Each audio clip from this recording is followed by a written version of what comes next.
Chapter 1. Some Facts in Nature.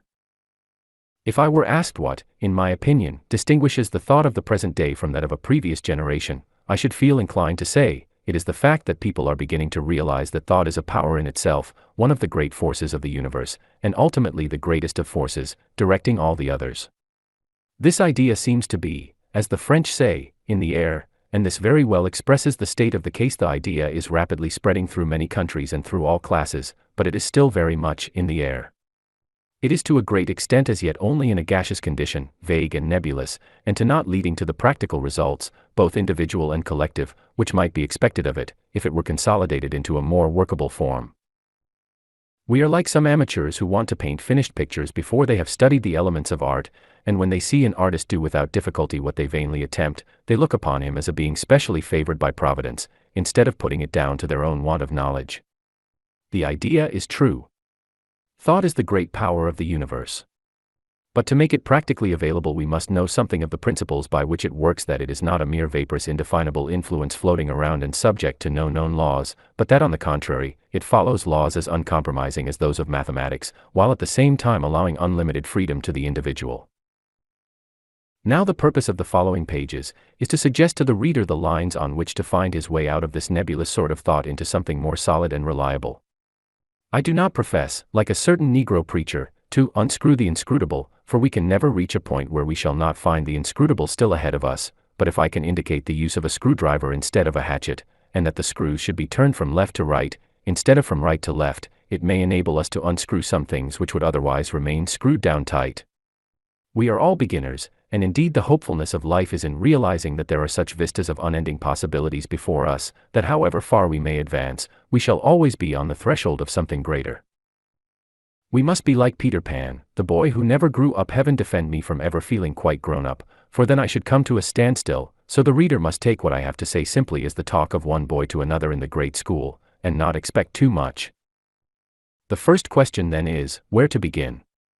Descartes commenced his book with the words, cogito, ergo sum.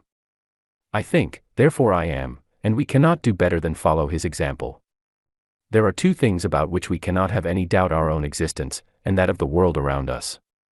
But what is it in us that is aware of these two things, that hopes and fears and plans regarding them? Certainly not our flesh and bones. A man whose leg has been amputated is able to think just the same. Therefore it is obvious that there is something in us which receives impressions and forms ideas, that reasons upon facts and determines upon courses of action and carries them out, which is not the physical body. This is the real I myself. This is the person we are really concerned with, and it is the betterment of this I myself that makes it worthwhile to inquire what our thought has to do in the matter. Equally true it is, on the other hand, that the forces of nature around us do not think. Steam, electricity, gravitation, and chemical affinity do not think. They follow certain fixed laws which we have no power to alter. Therefore we are confronted at the outset by a broad distinction between two modes of motion: the movement of thought and the movement of cosmic energy, the one based upon the exercise of consciousness and will, and the other based upon mathematical sequence. This is why that system of instruction known as Freemasonry starts by erecting the two symbolic pillars Jachin and Boaz. Jachin, so called from the root yak, meaning one, indicating the mathematical element of law, and Boaz, from the root awaz, meaning voice, indicating personal element of free will. These names are taken from the description in 1 Kings 7:21 and 2 Chron. 3:17 of the building of Solomon's temple, where these two pillars stood before the entrance, the meaning being that the temple of truth can only be entered by passing between them, that is, by giving each of these factors their due relation to the other, and by realizing that they are the two pillars of the universe, and that no real progress can be made except by finding the true balance between them. Law and personality, these are the two great principles with which we have to deal, and the problem is to square the one with the other. Let me start, then, by considering some well-established facts in the physical world which show how the known law acts under certain known conditions, and this will lead us on in an intelligible manner to see how the same law is likely to work under as yet unknown conditions. If we had to deal with unknown laws as well as unknown conditions, we should, indeed, be up a gum tree. Fancy a mathematician having to solve an equation, both sides of which were entirely made up of unknown quantities. Where would he be? Happily this is not the case. The law is one throughout, and the apparent variety of its working results from the infinite variety of the conditions under which it may work. Let us lay a foundation, then, by seeing how it works in what we call the common course of nature. A few examples will suffice. Hardly more than a generation ago it was supposed that the analysis of matter could not be carried further than its reduction to some 70 primary chemical elements, which in various combinations produced all material substances, but there was no explanation how all these different elements came into existence. Each appeared to be an original creation, and there was no accounting for them. But nowadays, as the rustic physician says in Molière's play of the Médecin malgré lui, nous avons changé tout cela. Modern science has shown conclusively that every kind of chemical atom is composed of particles of one original substance which appears to pervade all space, and to which the name of ether has been given. Some of these particles carry a positive charge of electricity and some a negative, and the chemical atom is formed by the grouping of a certain number of negatively charged particles round a center composed of positive electricity around which they revolve, and it is the number of these particles and the rate of their motion that determines the nature of the atom, whether, for instance, it will be an atom of iron or an atom of hydrogen, and thus we are brought back to Plato's old aphorism that the universe consists of number and motion. The size of these etheric particles is small beyond anything but abstract mathematical conception. Sir Oliver Lodge is reported to have made the following comparison in a lecture delivered at Birmingham. The chemical atom, he said, is as small in comparison to a drop of water as a cricket ball is compared to the globe of the earth, and yet this atom is as large in comparison to one of its constituent particles as Birmingham Town Hall is to a pin's head.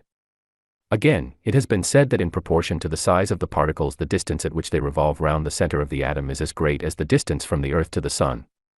I must leave the realization of such infinite minuteness to the reader's imagination. It is beyond mine. Modern science thus shows us all material substance, whether that of inanimate matter or that of our own bodies, as proceeding out of one primary etheric substance occupying all space and homogeneous, that is, being of a uniform substance and having no qualities to distinguish one part from another. Now this conclusion of science is important because it is precisely the fact that out of this homogeneous substance particles are produced which differ from the original substance in that they possess positive and negative energy, and of these particles the atom is built up. So then comes the question, what started this differentiation? The electronic theory which I have just mentioned takes us as far as a universal homogeneous ether as the source from which all matter is evolved, but it does not account for how motion originated in it, but perhaps another closely allied scientific theory will help us. Let us, then, turn to the question of vibrations or waves in ether. In scientific language, the length of a wave is the distance from the crest of one wave to that of the wave immediately following it. Now modern science recognizes a long series of waves in ether, commencing with the smallest yet known measuring 0.1 micron, or about 1/254,000 of an inch, in length, measured by Professor Schumann in 1893. And extending to waves of many miles in length used in wireless telegraphy. For instance, those employed between Clifton in Galway and Glace Bay in Nova Scotia are estimated to have a length of nearly 4 miles. These infinitesimally small ultraviolet or actinic waves, as they are called, are the principal agents in photography, and the great waves of wireless telegraphy are able to carry a force across the Atlantic which can sensibly affect the apparatus on the other side. Therefore we see that the ether of space affords a medium through which energy can be transmitted by means of vibrations. But what starts the vibrations? Hertz announced his discovery of the electromagnetic waves, now known by his name, in 1888, but, following up the labors of various other investigators, Lodge, Marconi, and others finally developed their practical application after Hertz's death, which occurred in 1894. To Hertz, however, belongs the honor of discovering how to generate these waves by means of sudden, sharply defined, electrical discharges. The principle may be illustrated by dropping a stone in smooth water. The sudden impact sets up a series of ripples all round the center of disturbance, and the electrical impulse acts similarly in the ether. Indeed, the fact that the waves flow in all directions from the central impulse is one of the difficulties of wireless telegraphy, because the message may be picked up in any direction by a receiver tuned to the same rate of vibration, and the interest for us consists in the hypothesis that thought waves act in an analogous manner. That vibrations are excited by sound is beautifully exemplified by the eidophone, an instrument invented, I believe, by Mrs. Watts Hughes, and with which I have seen that lady experiment. Dry sand is scattered on a diaphragm on which the eidophone concentrates the vibrations from music played near it. The sand, as it were, dances in time to the music, and when the music stops is found to settle into definite forms, sometimes like a tree or a flower, or else some geometrical figure, but never a confused jumble.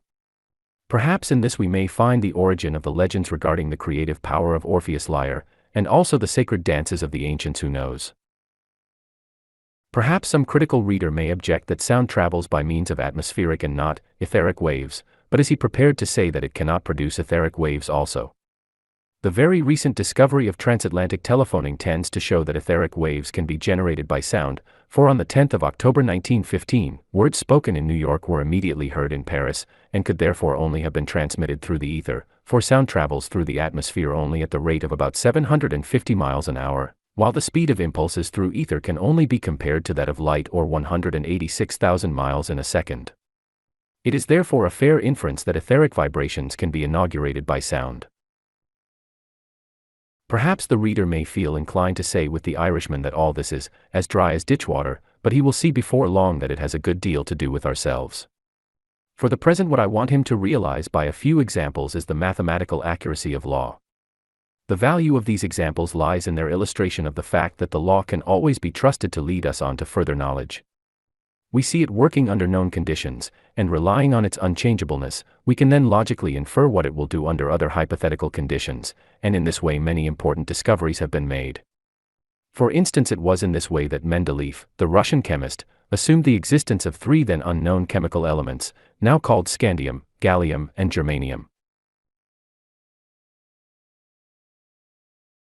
There was a gap in the orderly sequence of the chemical elements, and relying on the old maxim, natura nihil facit per saltum, nature nowhere leaves a gap to jump over, he argued that if such elements did not exist they ought to, and so he calculated what these elements ought to be like, giving their atomic weight, chemical affinities, and the like, and when they were discovered many years later they were found to answer exactly to his description.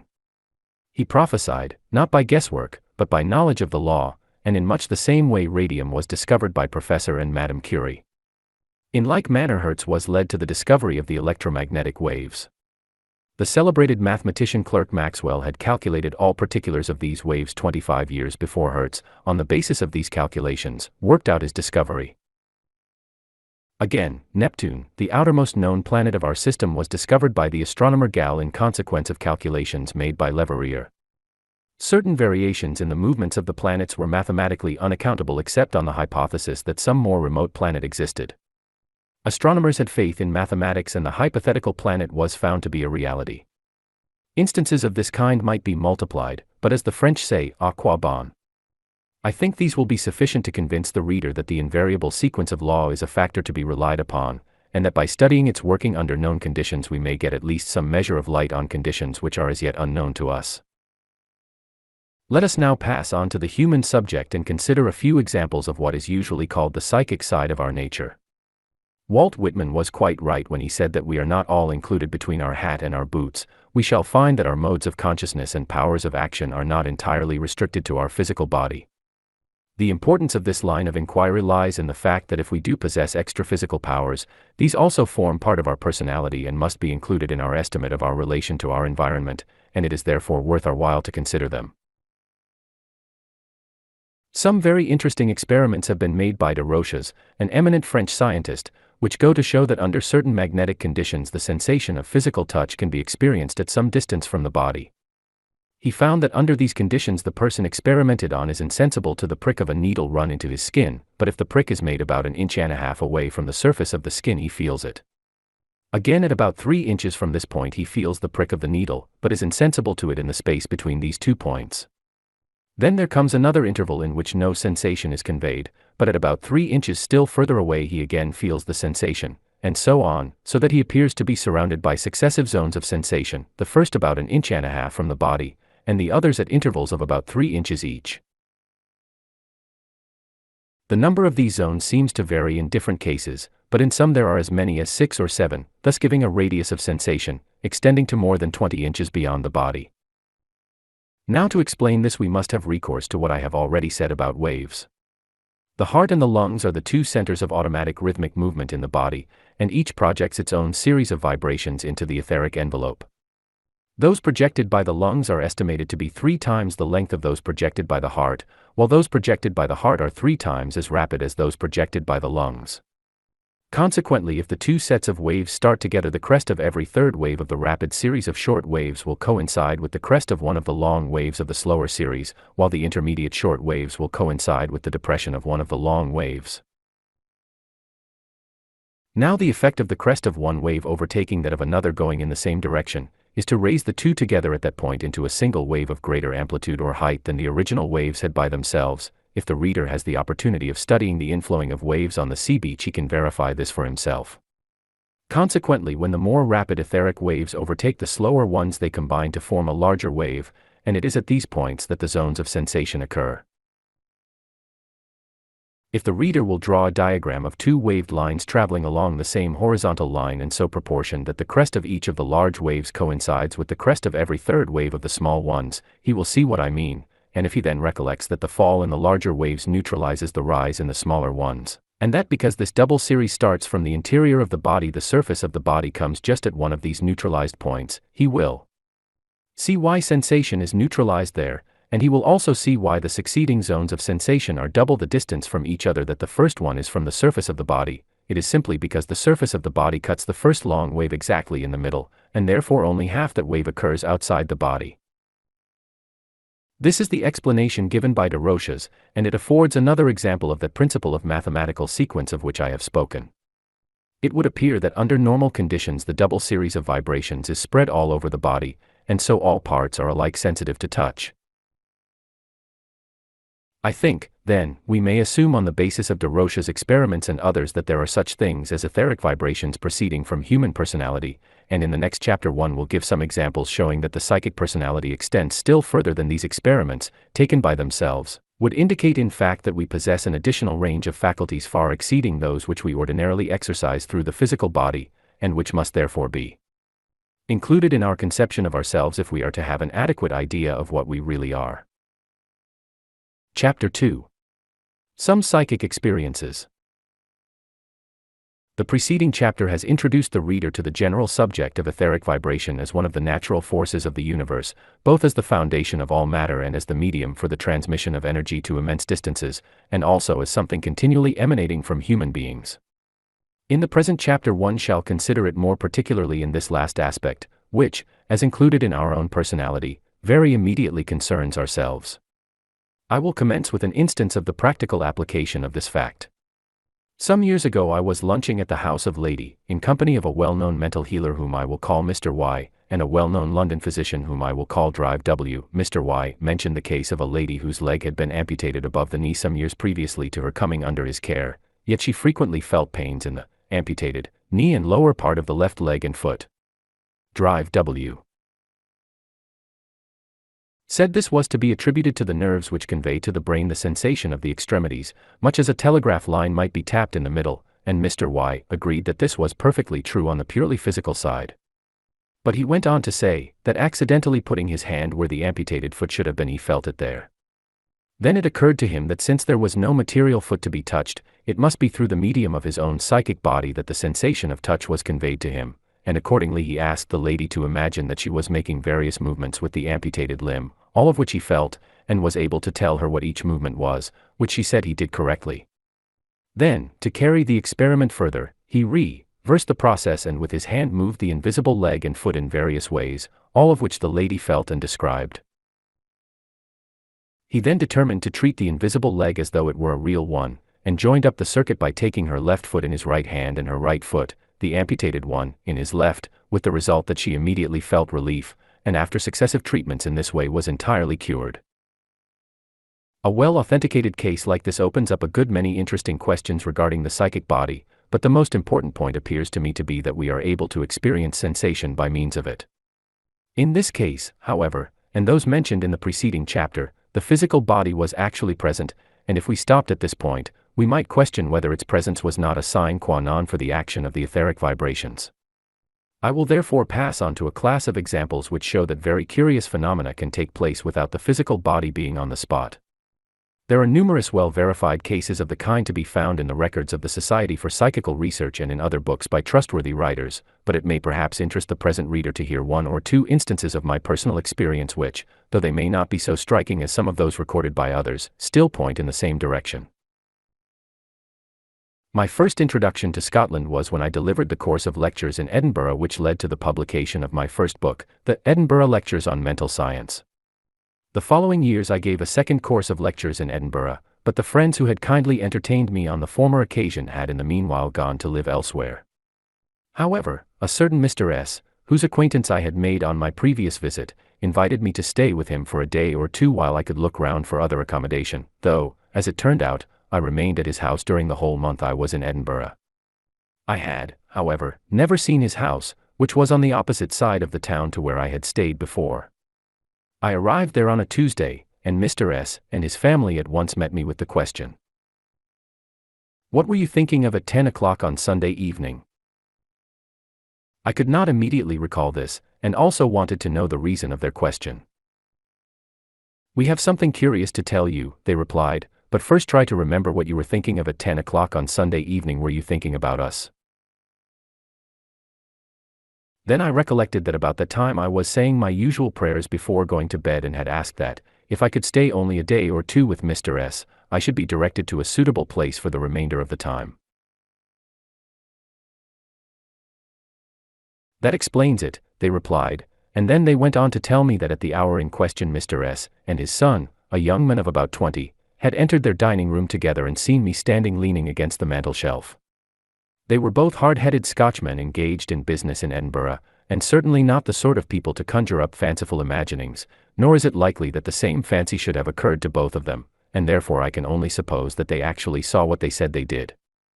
Now I myself was in London at the time of this appearance in Edinburgh, of which I had no consciousness whatever. At the same time the fact of my being seen in Edinburgh exactly at the time when my thought, in prayer, was centered upon Mr. S.'s house, which I had not then seen, is a coincidence suggesting that in some way my thought had made itself visible there in the image of my external personality. In this case, as I have said, I was not conscious of my psychic visit to Edinburgh, but I will now relate a converse instance, which occurred in connection with my first visit there. At that time I had never been in Scotland, and so far as I knew was never likely to go there. I was wide awake, writing in my study at Norwood, where I then lived, when I suddenly found myself in a place totally unknown to me, where stood the ruins of an ancient abbey, part of which, however, was still roofed over and used as a place of worship.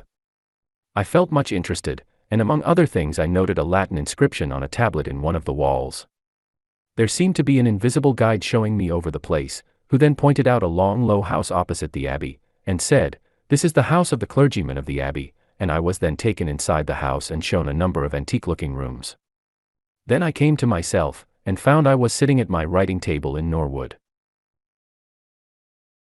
I had, however, a clear recollection of the place I had seen, but no idea where it was, or indeed whether any such place really existed. I also remembered a portion of the Latin inscription, which I at once wrote down in a notebook, as my curiosity was aroused.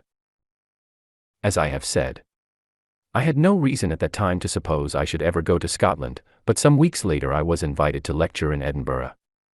Another visitor in the house where I was a guest there, was the wife of the County Court Judge of Cumberland, and I showed her and our hostess the part of the Latin inscription I had retained, and suggested that perhaps it might exist somewhere in Edinburgh. However, nothing answering to what I had seen was to be found, so we relegated the whole thing to the region of unaccountable fancies, and thought no more about it. The judge's wife took her departure before me, and kindly invited me to spend a few days at their residence near Carlisle on my return journey, which I did. One day she drove me out to see Lanercost Abbey, one of the showplaces of the neighborhood, and walking round the building I found in one of the walls the Latin inscription in question. I called Mrs., who was a little way off, and said, "Look at this inscription." She at once replied, "Why? That is the very inscription we were all puzzling over in Edinburgh." It turned out to be an inscription in memory of the founder of the abbey, dating from somewhere in the 1100s. The whole place answered exactly to what I had seen, and the long low parsonage was there also. "I should have liked you to see it inside," said Mrs., "but I have never met the vicar, though I know his mother-in-law, so we must give it up." We were just entering our carriage when the garden gate opened, and who should come out but the mother-in-law. "Oh, Mrs., she said, addressing the judge's wife, "I am here on a visit and you must come in and take tea." So we went in and were shown over the house, much as I had been in my vision, and some portions were so old that, among other rooms, we were shown the one occupied by King Edward I on his march against Scotland in the year 1296, when the Scottish regalia was captured, and the celebrated crowning stone was brought to England and placed in Westminster Abbey, where it has ever since remained, a stone having an occult relation to the history of the British and American peoples of the highest interest to both, but as there is already an extensive literature on this subject, I will not enter upon it here. I will now relate another curious experience. We had only recently taken up our residence at Norwood, when one day I was seated in the dining room, but suddenly found myself in the hall, and saw two ladies going up the stairs. They passed close to me, and turning round the landing at the top of the stairs passed out of sight in a perfectly natural manner. They looked as solid as any one I have ever seen in my life. One of them was a stout lady with a rather florid complexion, apparently between 45 and 50, wearing a silk blouse with thin purple and white stripes. Leaning on her arm was a slightly built old lady with white ringlets, dressed all in black and wearing a lace mantilla. I noticed their appearance particularly. The next moment I found I was really sitting in the dining room, and that the ladies I had seen were nothing but visionary figures. I wondered what it could mean, but as we had only recently taken the house, thought it better not to mention it to any of my family, for fear of causing them alarm. But a few days later I mentioned it to a Mrs. F., who I knew had some experience in such matters, and she said, "You have seen either someone who has lived in the house or who is going to live there." Then the matter dropped.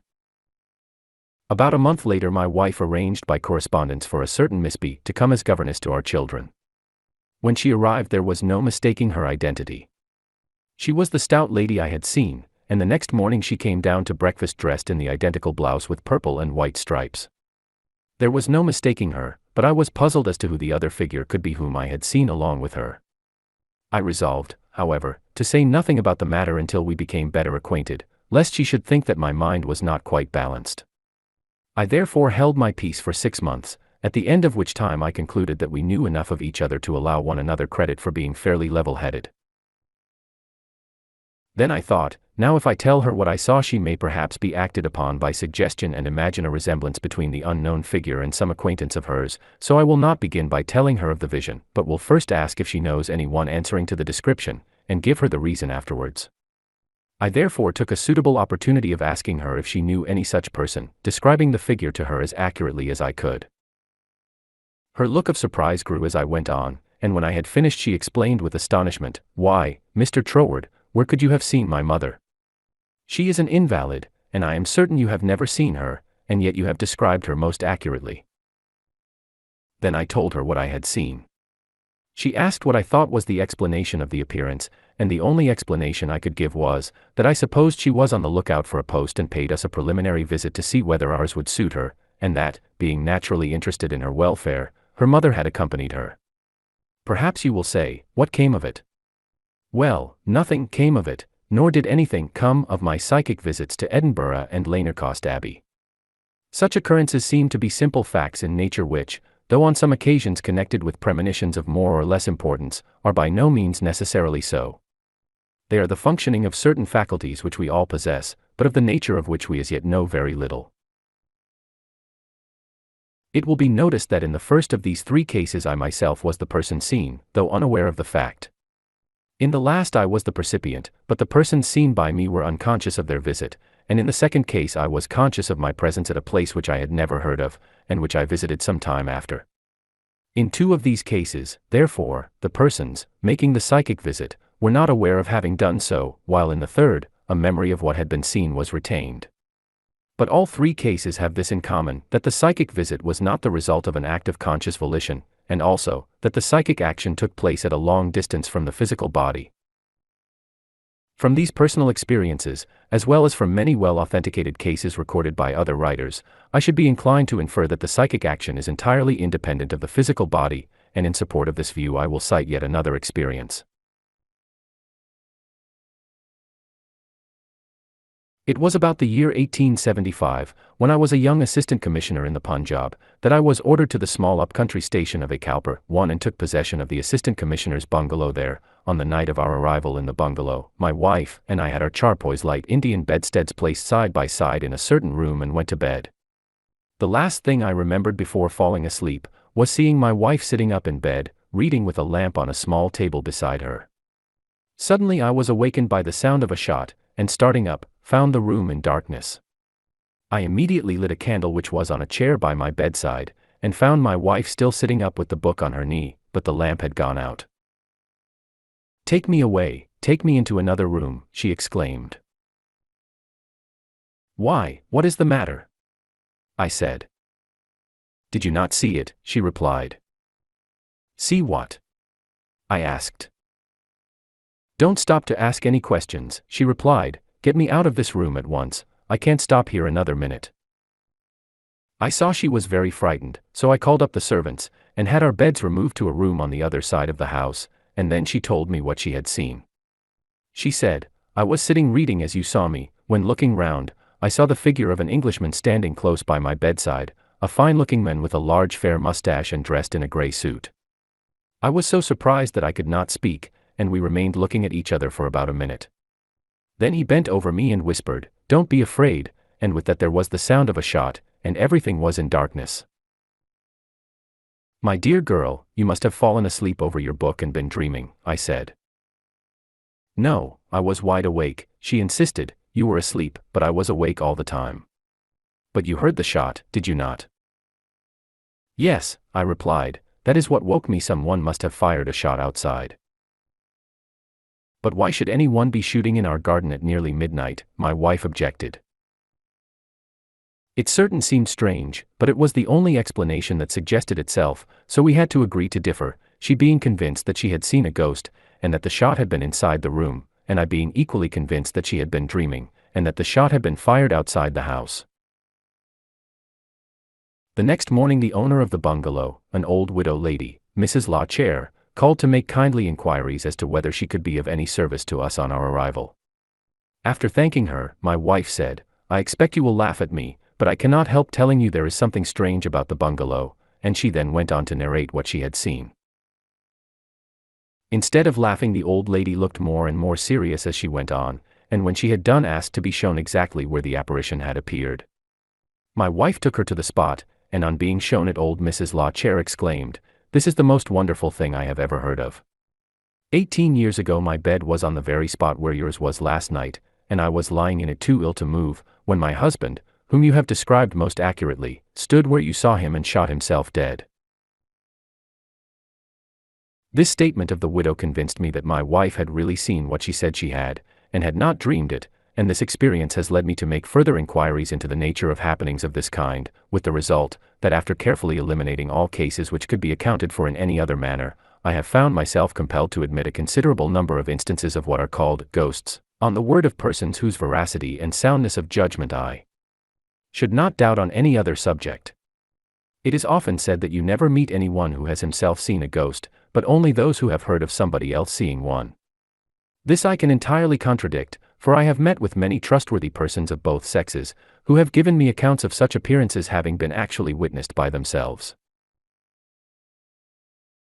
In conclusion, I may mention that I was telling this story some 20 years later to a Colonel Fox, who had known the unfortunate men who committed suicide, and he said to me, "Do you know what were the last words he said to his wife?"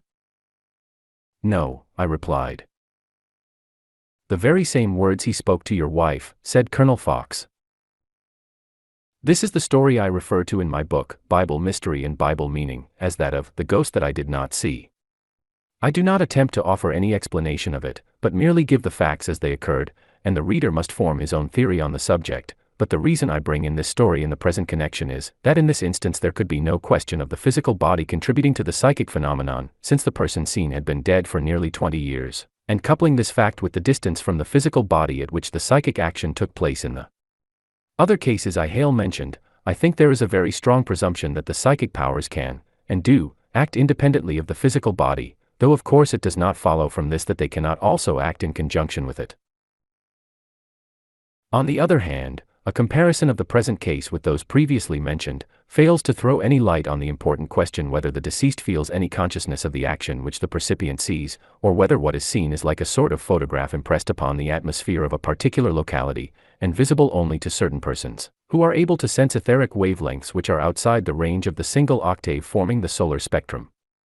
It throws no light on this question, because, in the case of my being seen by Mr. S. in Edinburgh and that of Miss B. and her mother being seen by me at Norwood, none of us were conscious of having been at those places, while in the case of my psychic visit to Lanercost Abbey, and other similar experiences I have had, I have been fully aware of seeing the places in question. The evidence tells both ways, and I can therefore only infer that there are two modes of psychic action, in one of which the person projecting that action, whether voluntarily or involuntarily, experiences corresponding sensations, and the other in which he does not, but I am unable to offer any criterion by which the observer can, with certainty, distinguish between the two. It appears to me that such instances as those I have mentioned point to ranges of etheric action beyond those ordinarily recognized by physical science, but the principle seems to be the same, and it is for this reason that I have taken the modern scientific theory of etheric vibration as our starting point.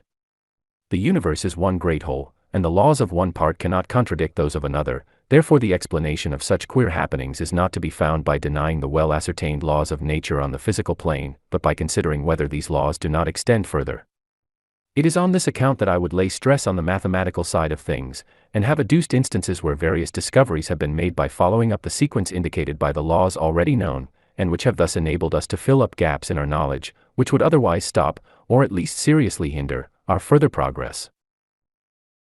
It is in this way that Jachin helps Boaz, and that the undeviating nature of law, so far from limiting us, becomes our faithful ally if we will only allow it to do so. I think, then, that the scientific idea of the ether, as a universal medium pervading all space, and permeating all substance, will help us to see that many things which are popularly called supernatural, are to be attributed to the action of known laws working under, as yet, unknown conditions, and therefore, when we are confronted with strange phenomena, a knowledge of the general principles involved will show us in what direction to look for an explanation. Now applying this to the present subject, we may reasonably argue that since all physical matter is scientifically proved to consist of the universal ether in various degrees of condensation, there may be other degrees of condensation, forming other modes of matter, which are beyond the scope of physical vision and of our laboratory apparatus. And similarly, we may argue that just as various effects can be produced on the physical plane, by the action of etheric waves of various lengths, so other effects might be produced on these finer modes of matter, by etheric waves of other lengths. And in this connection we must not forget that a gap occurs between the dark heat groups and the Hertzian group, consisting of 5 octaves of waves, the lengths of which have been theoretically calculated, but whose action has not yet been discovered. Here we admittedly have a wide field for the working of known laws under as yet unknown conditions, and again, how can we say that there are not ranges of unknown waves, yet smaller than the minute ultraviolet ones, which commence the present known scale, or transcending those largest ones, which bear our messages across the Atlantic? Mathematically, there is no limit to the scale in either direction, and so, taking our stand on the demonstrated facts of science, we find that the known laws of nature point to their continuation in modes of matter and of force, of which we have as yet no conception.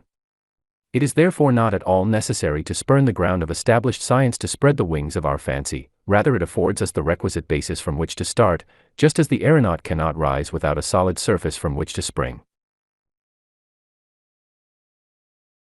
Now if we realize that the ether is an infinitely subtle fluid, pervading all space, we see that it must constitute a connecting link between all modes of substance, whether visible or invisible, in all worlds, and may therefore be called the universal medium. And following up our conception of the continuity of law, we may suppose that trains of waves, inconceivably smaller or greater than any known to modern science, are set up in this medium, in the same way as the electromagnetic waves with which we are acquainted, that is, by an impulse which generates them from some particular point. In the region of finer forces we are now prospecting, this impulse might well be the desire or will of the spiritual entity which we ourselves are, that thinking, feeling, inmost essence of ourself, which is the noumenon of our individuality, and which, for the sake of brevity we call our ego, a Latin word which simply means, I myself. This idea of spiritual impulse is quite familiar to us in our everyday talk. We speak of an impulsive person, meaning one who acts on a sudden thought without giving due heed to consequences, so in our ordinary speech we look upon thought as the initial impulse, only we restrict this to the case of unregulated thought. But if unregulated thought acts as a center of impulse, why should not regulated thought do the same? Therefore we may accept the idea of thought as the initial impulse, which starts trains of waves in the universal medium, whether with or without due consideration, and having thus recognized its dynamic power, we must learn to make the impulsions we thus send forth intelligent, well-defined, and directed to some useful purpose. The operator at some wireless station does not use his instruments to send out a lot of jumbled up waves into the ether, but controls the impulsions into a definite and intelligible order, and we must do the same. On some such lines as these, then, we may picture the desire of the ego as starting a train of waves in the universal medium, which are reproduced in corresponding form on reaching their destination. As with the electromagnetic waves, they may spread all round, just as ripples do if we throw a stone into a pond, but they will only take form where there is a correspondence able to receive them. This is what in the language of electrical engineers is called syntony, which means being tuned to the same rate of vibration, and no doubt it is from some such cause that we sometimes experience what seem inexplicable feelings of attraction or repulsion towards different persons. This also appears to furnish a key to thought transference, hypnotism, and other allied phenomena. If the reader questions whether thought is capable of generating impulses in the etheric medium, I would refer him to the experiment mentioned in Chapter 14 of my Edinburgh Lectures on Mental Science, where I describe how, when operating with Dr. Baraduk's biometer, I found that the needle revolved through a smaller or large arc of the circle, in response to my mental intention of concentrating a smaller or larger degree of force upon it.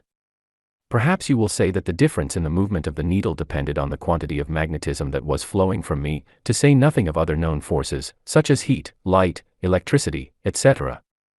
Well, that is precisely the proposition I am putting forward. What caused the difference in the intensity of the magnetic flow was my intention of varying it, so that we come back to mental action as the center of impulsion from which the etheric waves were generated.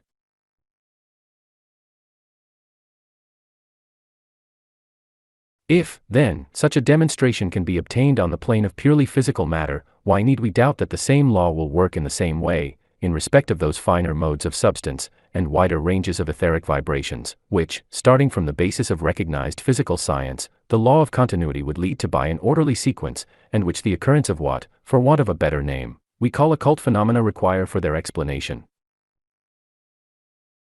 Before passing on to the more practical generalizations to be drawn from the suggestions contained in this chapter, I may advert to an objection sometimes brought by the skeptical in this matter. They say, how is it that apparitions are always seen in the dark? And then they answer their own question by saying, it is because superstitious people are nervous in the dark and imagine all sorts of things. Then they laugh and think they have disposed of the whole subject. But it is not disposed of quite so easily, for not only are there many well-attested cases of such appearances in broad daylight, but there are also scientific facts, showing that if we are right in explaining such happenings by etheric action, such action is more readily produced at night than in the presence of sunlight. In the early part of 1902, Marconi made some experiments on board the American liner Philadelphia, which brought out the remarkable fact that, while it was possible to transmit signals to a distance of 1,500 miles during the night, they could not be transmitted further than 700 miles during the day. The same was found to be the case by Lieutenant Solari of the Italian Navy, at whose disposal the ship Carlo Alberta was placed by the King of Italy in 1902, for the purpose of making investigations into wireless telegraphy, and summing up the points which he considered to have been fully established by his experiments on board that ship. He mentions among them the fact that sunlight has the effect of reducing the power of the electromagnetic waves, and that consequently a greater force is required to produce a given result by day than by night. Here, then, is a reason why we might expect to see more supernatural appearances, as we call them, at night than in the day. They require a smaller amount of force to produce them. At the same time, it is found that the great magnetic waves which cover immense distances work even more powerfully in the light than in the dark. May it not be that these things show that there is more than a merely metaphorical use of words, when the Bible tells us of the power of light to dissipate, and bring to naught the powers of darkness, while the light itself is the great power, using the forces of the universe on the widest scale? Perhaps it is none other than the continuity of unchanging universal principles extending into the mysterious realms of the spiritual world. Chapter 3. Man's place in the creative order.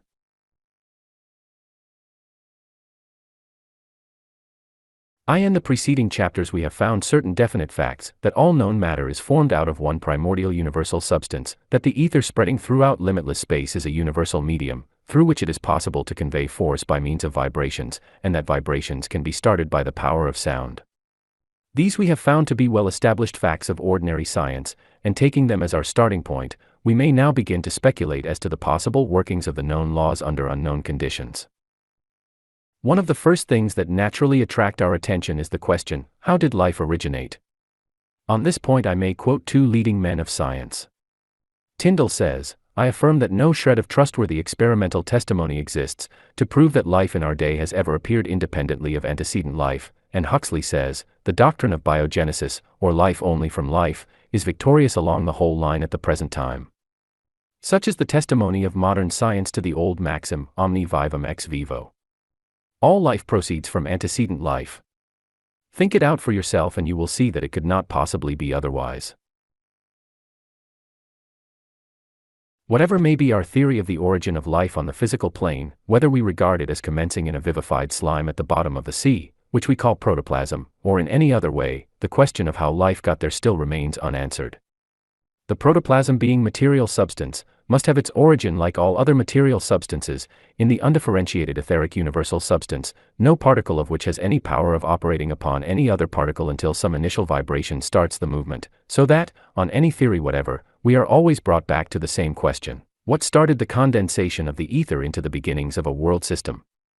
So whether we consider the life which characterizes organized matter, or the energy which characterizes inorganic matter, we cannot avoid the conclusion that both must have their source in some original power to which we can assign no antecedent. This is the conclusion which has been reached by all philosophic and religious systems that have really tried to get at the root of the matter, simply because it is impossible to form any other conception. This living power is what we mean when we speak of the all-originating spirit. The existence of this spirit is not a theological invention, but a logical and scientific ultimate, without predicating which, nothing else can be accounted for. The word spirit comes from the Latin spiro, I breathe, and so means the breath, as in Job 33:4, the Spirit of God hath made me, and the breath of the Almighty hath given me life, and again in PS 33:6, by the word of the Lord were the heavens made, and all the host of them by the breath of his mouth. In the opening chapter of Genesis, we are told that the Spirit of God moved upon the face of the waters. The words rendered, the Spirit of God, are, in the original Hebrew, Ruach Elohim, which is literally, the breathing of God, and similarly, the ancient religious books of India make the Swara or great breath the commencement of all life and energy. The word Ruach in Genesis is remarkable. According to rabbinical teaching, each letter of the Hebrew alphabet has a certain symbolic significance, and when examined in this manner, the root from which this word is derived conveys the idea of expansive movement. It is the opposite of the word Hashek, translated darkness, in the same passage of our Bible, which is similarly derived from a root conveying the idea of hardening and compressing. It is the same idea that is personified in the Zendavesta, the sacred book of the ancient Persians, under the names of Ormuzd, the spirit of light, and Ahriman, the spirit of darkness, and similarly in the old Assyrian myth of the struggle between the sun god and Tiamat, the goddess of darkness. This conception of conflict between two opposite principles, light and darkness, compression and expansion, will be found to underlie all the ancient religions of the world, and it is conspicuous throughout our own scriptures. But it should be borne in mind that the oppositeness of their nature does not necessarily mean conflict. The two principles of expansion and contraction are not necessarily destructive, on the contrary they are necessary correlatives to one another. Expansion alone cannot produce form, cohesion must also be present. It is the regulated balance between them that results in creation. In the old legend, if I remember rightly, the conflict is ended by Tiamat marrying her former opponent. They were never really enemies, but there was a misunderstanding between them, or rather there was a misunderstanding on the part of Tiamat so long as she did not perceive the true character of the spirit of light, and that their relation to one another was that of cooperation and not of opposition. Thus also St. John tells us that, the light shineth in darkness and the darkness comprehended it not, John I, 5. It is this want of comprehension that is at the root of all the trouble. The reader should note, however, that I am here speaking of that primeval substance, which necessarily has no light in itself, because there is as yet no vibration in it, for there can be no light without vibration. We must not make the mistake of supposing that matter is evil in itself. It is our misconception of it that makes it the vehicle of evil, and we must distinguish between the darkness of matter and moral darkness, though there is a spiritual correspondence between them. The true development of man consists in the self-expansion of the divine spirit working through his mind, and thence upon his psychic and physical organisms, but this can only be by the individual's willingness to receive that spirit. Where the hindrance to this working is only caused by ignorance of the true relation between ourselves and the divine spirit, and the desire for truth is present, the true light will in due course disperse the darkness. But on the other hand, if the hindrance is caused by unwillingness to be led by the divine Spirit, then the light cannot be forced upon anyone, and for this reason Jesus said, "This is the condemnation, that light is come into the world, and men loved darkness rather than light, because their deeds were evil. For every one that doeth evil hateth the light, neither cometh to the light, lest his deeds should be reproved. But he that doeth truth cometh to the light, that his deeds may be made manifest, that they are wrought in God." John 3:19-21. In physical science, these things have an exact parallel in Ohm's law regarding the resistance offered by the conductor to the flow of the electric current. The correspondence is very remarkable and will be found more fully explained in a later chapter. The primary darkness, both of substance and of mind, has to be taken into account, if we would form an intelligent conception of the twofold process of involution and evolution continually at work in ourselves, which, by their combined action, are able to lead to the limitless development both of the individual and of the race. According to all teaching, then, both ancient and modern, all life and energy have their source in a primary life and energy, of which we can only say that it is. We cannot conceive of any time when it was not, for, if there was a time when no such primary energizing life existed, what was there to energize it? So we are landed in a reductio ad absurdum which leaves no alternative but to predicate the eternal existence of an all-originating living spirit. Let us stop for a moment to consider what we mean by eternal. When, do you suppose, twice two began to make four? And when, do you suppose, twice two will cease to make four? It is an eternal principle, quite independent of time or conditions. Similarly with the originating life. It is above time and above conditions. In a word, it is undifferentiated and contains in itself the potential of infinite differentiation. This is what the eternal life is, and what we want for the expansion of our own life is a truer comprehension of it. We are like Tiamat, and must enter into intelligent and loving union with the Spirit of Light, in order to realize the infinite possibilities that lie before us. This is the ultimate meaning of the maxim, omni vivum ex vivo. We see, then, that the material universe, including our own bodies, has its origin in the undifferentiated universal substance, and that the first movement towards differentiation must be started by some initial impulse, analogous to those which start vibrations in the ether known to science, and that therefore this impulse must, in the first instance, proceed from some living power eternal in itself, and independent of time and conditions. Now all the ancient religions of the world concur, in attributing this initial impulse to the power of sound, and we have seen, that as a matter of fact, sound has the power of starting vibrations, and that these vibrations have an exact correspondence with the quality of the sound, what we now call synchronous vibration. At this point, however, we are met by another fact. Cosmic activity takes place only in certain definite areas. Solar systems do not jostle each other in space. In a word, the sound, which thus starts the initial impulse of creation, is guided by intelligent selection. Now sounds, directed by purposeful intention, amount to words, whether the words of some spoken language or the tapping of the Morse code. It is the meaning at the back of the sound that gives it verbal significance. It is for this reason that the concentration of creative energy in particular areas has from time immemorial been attributed to the word. The old Sanskrit books call this selective concentrative power vak, which means voice, and is the root of the Latin word vox, having the same meaning. Philo, and the Neoplatonists of Alexandria who follow him, call it logos, which means the same, and we are all familiar with the opening verses of St. John's Gospel and first epistle, in which he attributes creation to the Word. Now we know, as a scientific fact, that solar systems have a definite beginning in the gyration of nebulous matter, circling through vast fields of interstellar space, as the great nebula in Andromeda does at the present day. Eons upon eons elapse before the primary nebula consolidates into a solar system such as ours is now, but science shows that from the time when the nebula first spreads its spiral across the heavens, the mathematical element of law asserts itself, and it is by means of our recognition of the mathematical relations between the forces of attraction and repulsion that we have been able to acquire any knowledge on the subject.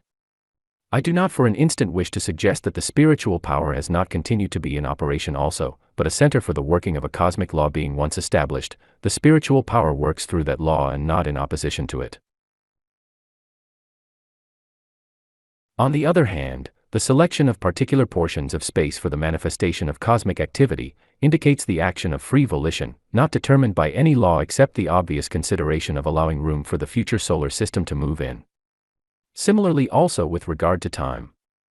Spectroscopic analysis of the light from the stars, which are suns many of them much greater than our own, shows that they are of various ages, some quite young, some arrived at maturity, and some passing into old age.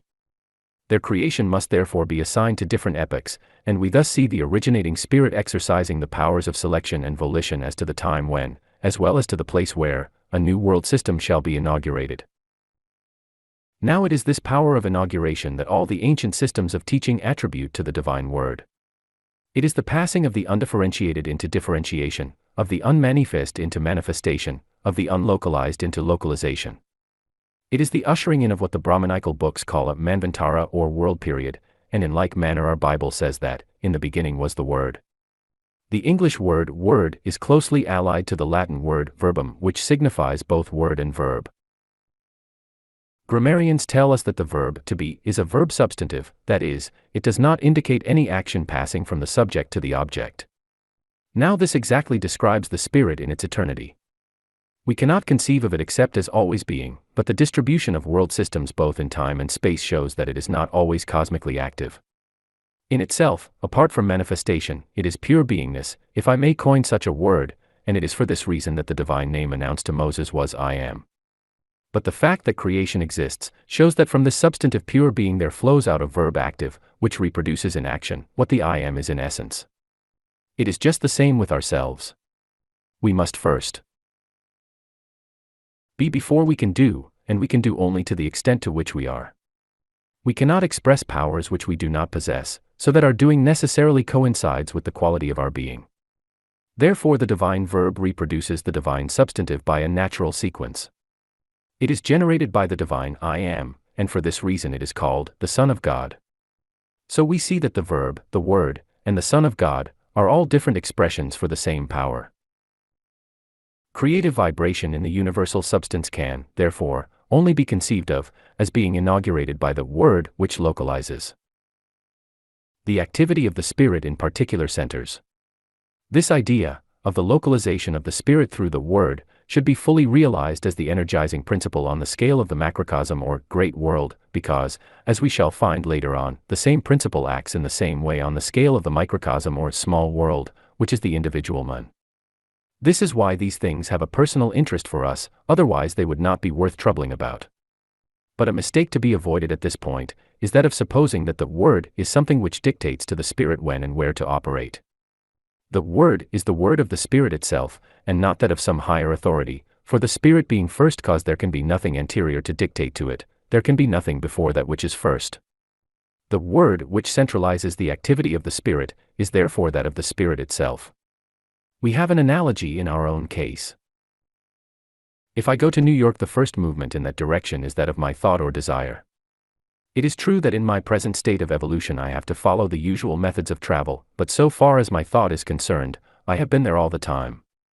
Indeed, such a case as the one I have mentioned, of my being seen in Edinburgh while I was physically in London, seems to point to the actual transference of some part of the personality to another locality, and similarly with my visit to Lanercost Abbey, and the reader must remember that such phenomena are by no means uncommon. They are the natural action of some part of our personality, and must therefore follow some natural law, even though we may at present know very little of how it works.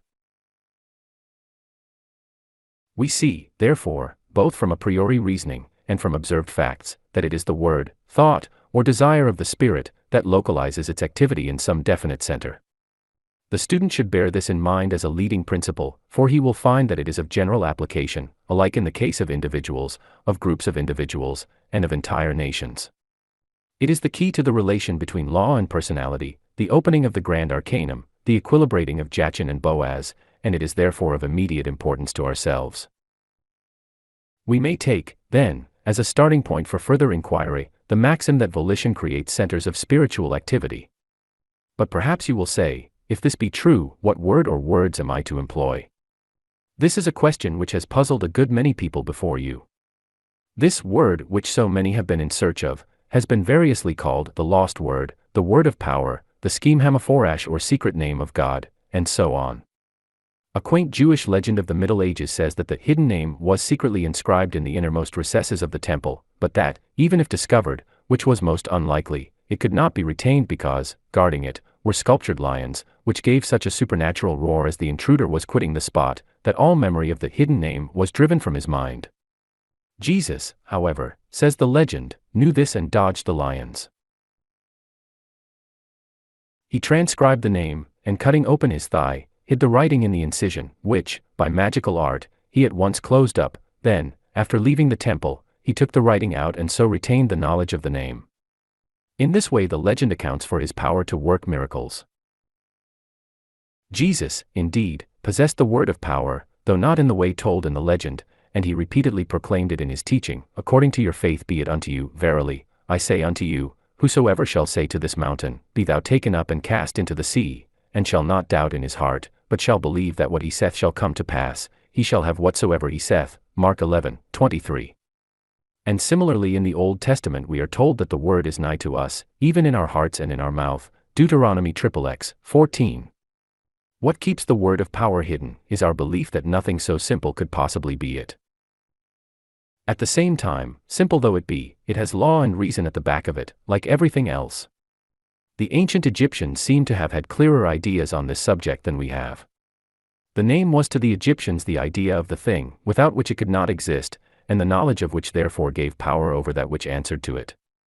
The idea of the thing represented its soul, too. This is the same conception as the archetypal ideas of Plato, only carried further, so as to apply, not only to classes, but to each individual of the class, and, as we shall see later, there is a good deal of truth in it. Page 60. Paragraph continues, put broadly, the conception is this: every external fact must have a spiritual origin, an internal energizing principle, which causes it to exist in the particular form in which it does.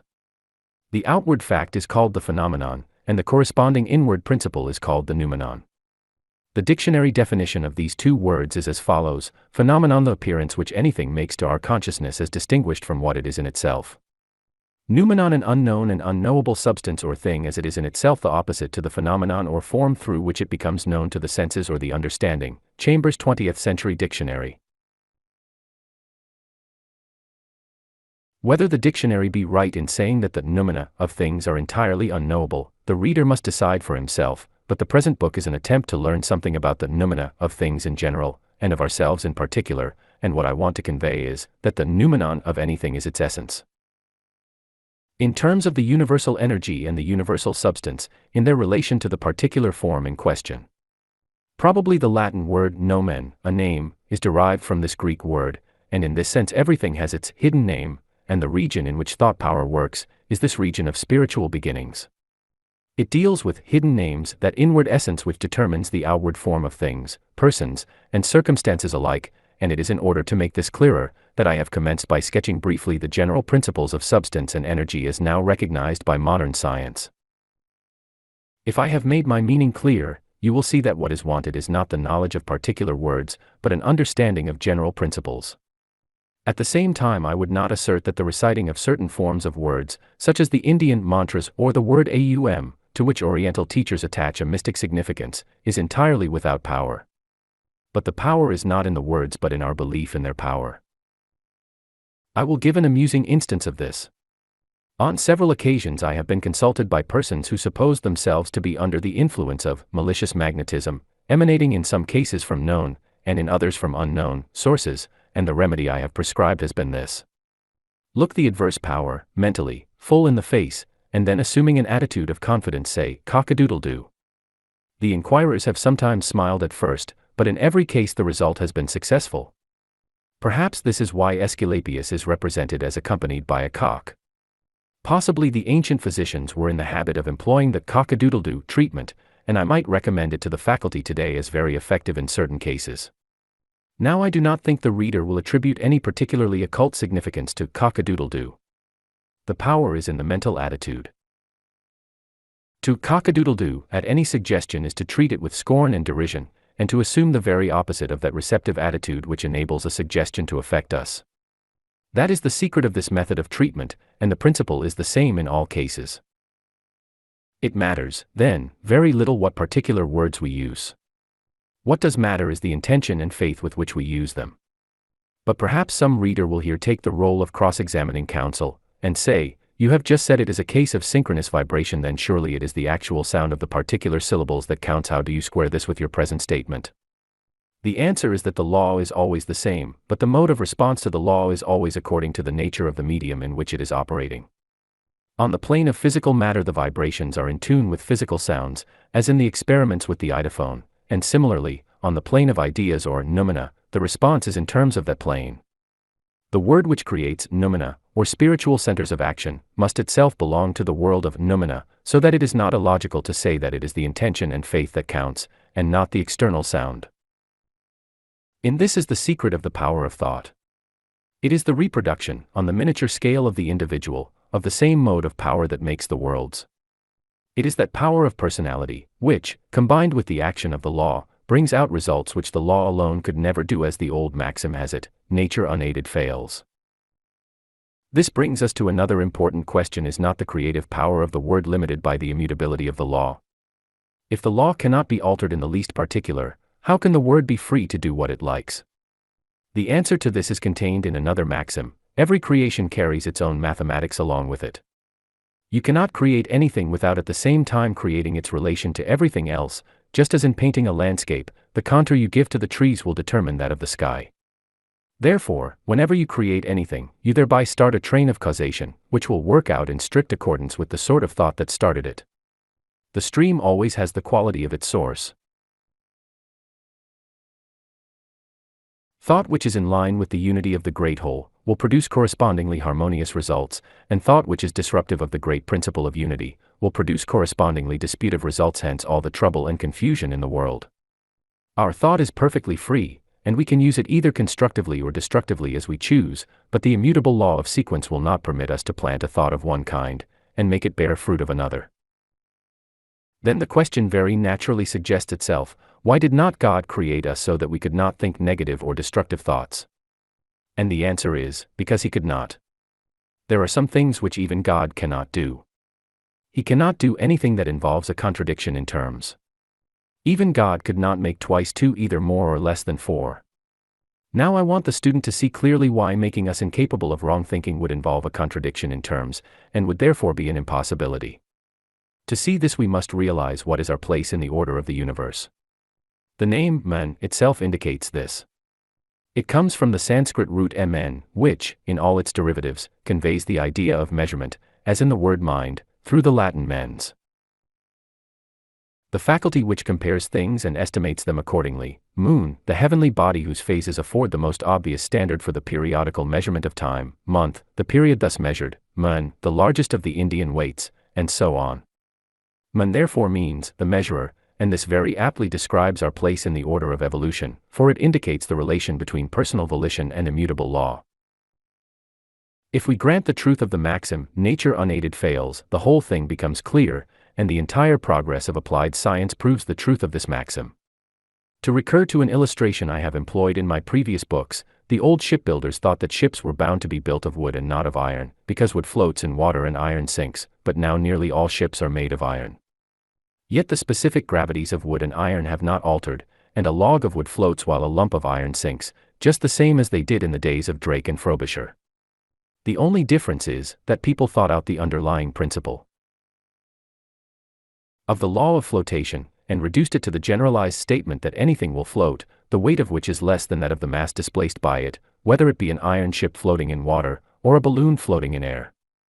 So long as we restrict ourselves to the mere recollection of observed facts, we shall make no progress, but by carefully considering why any force acted in the way it did, under the particular conditions observed, we arrive at a generalization of principle, showing that the force in question is capable of hitherto unexpected applications if we provide the necessary conditions. This is the way in which all advances have been traced on the material side, and on the principle of continuity we may reasonably infer that the same applies to the spiritual side also. We may generalize the whole position thus. When we first observe the working of the law under the conditions spontaneously provided by nature, it appears to limit us, but by seeking the reason of the action exhibited under these limited conditions, we discover the principle, and true nature, of the law in question, and we then learn from the law itself what conditions to supply in order to give it more extended scope, and direct its energy to the accomplishment of definite purposes. The maxim we have to learn is that every law contains in itself the principle of its own expansion, which will set us free from the limitation which that law at first appeared to impose upon us.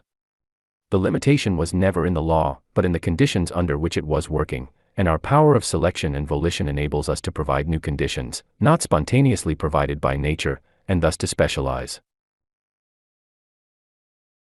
the law, and disclose immense powers which had always been latent in it, but which would forever remain hidden unless brought to light by the cooperation of the personal factor.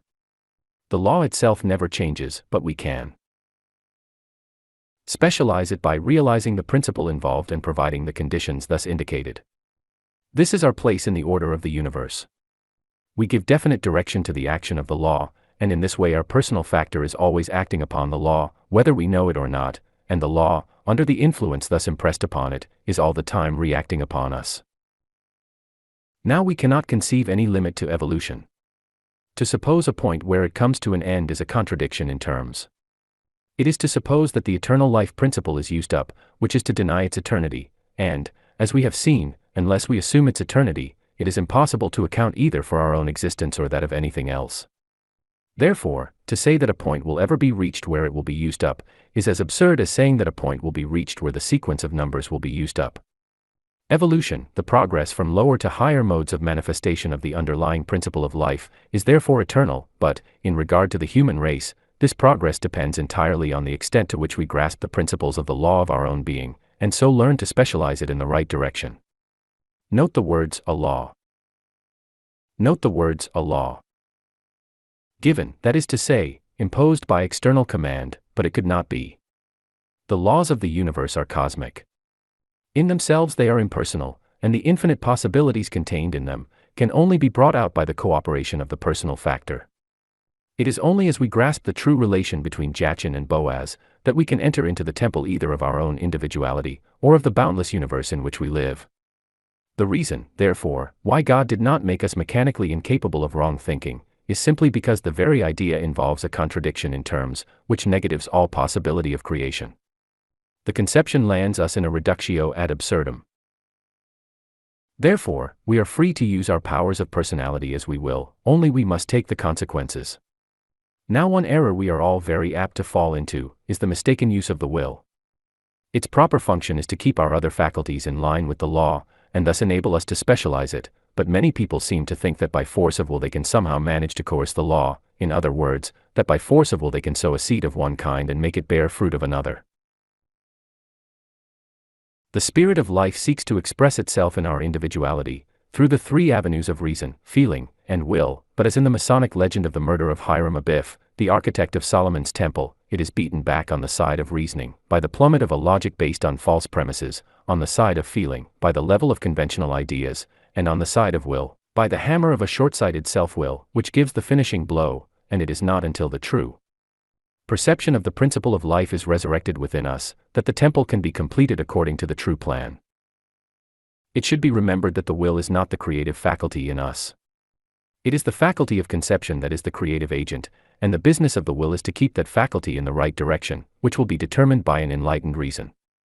Conception creates ideas which are the seed, that, in due time, will produce fruit after its own kind.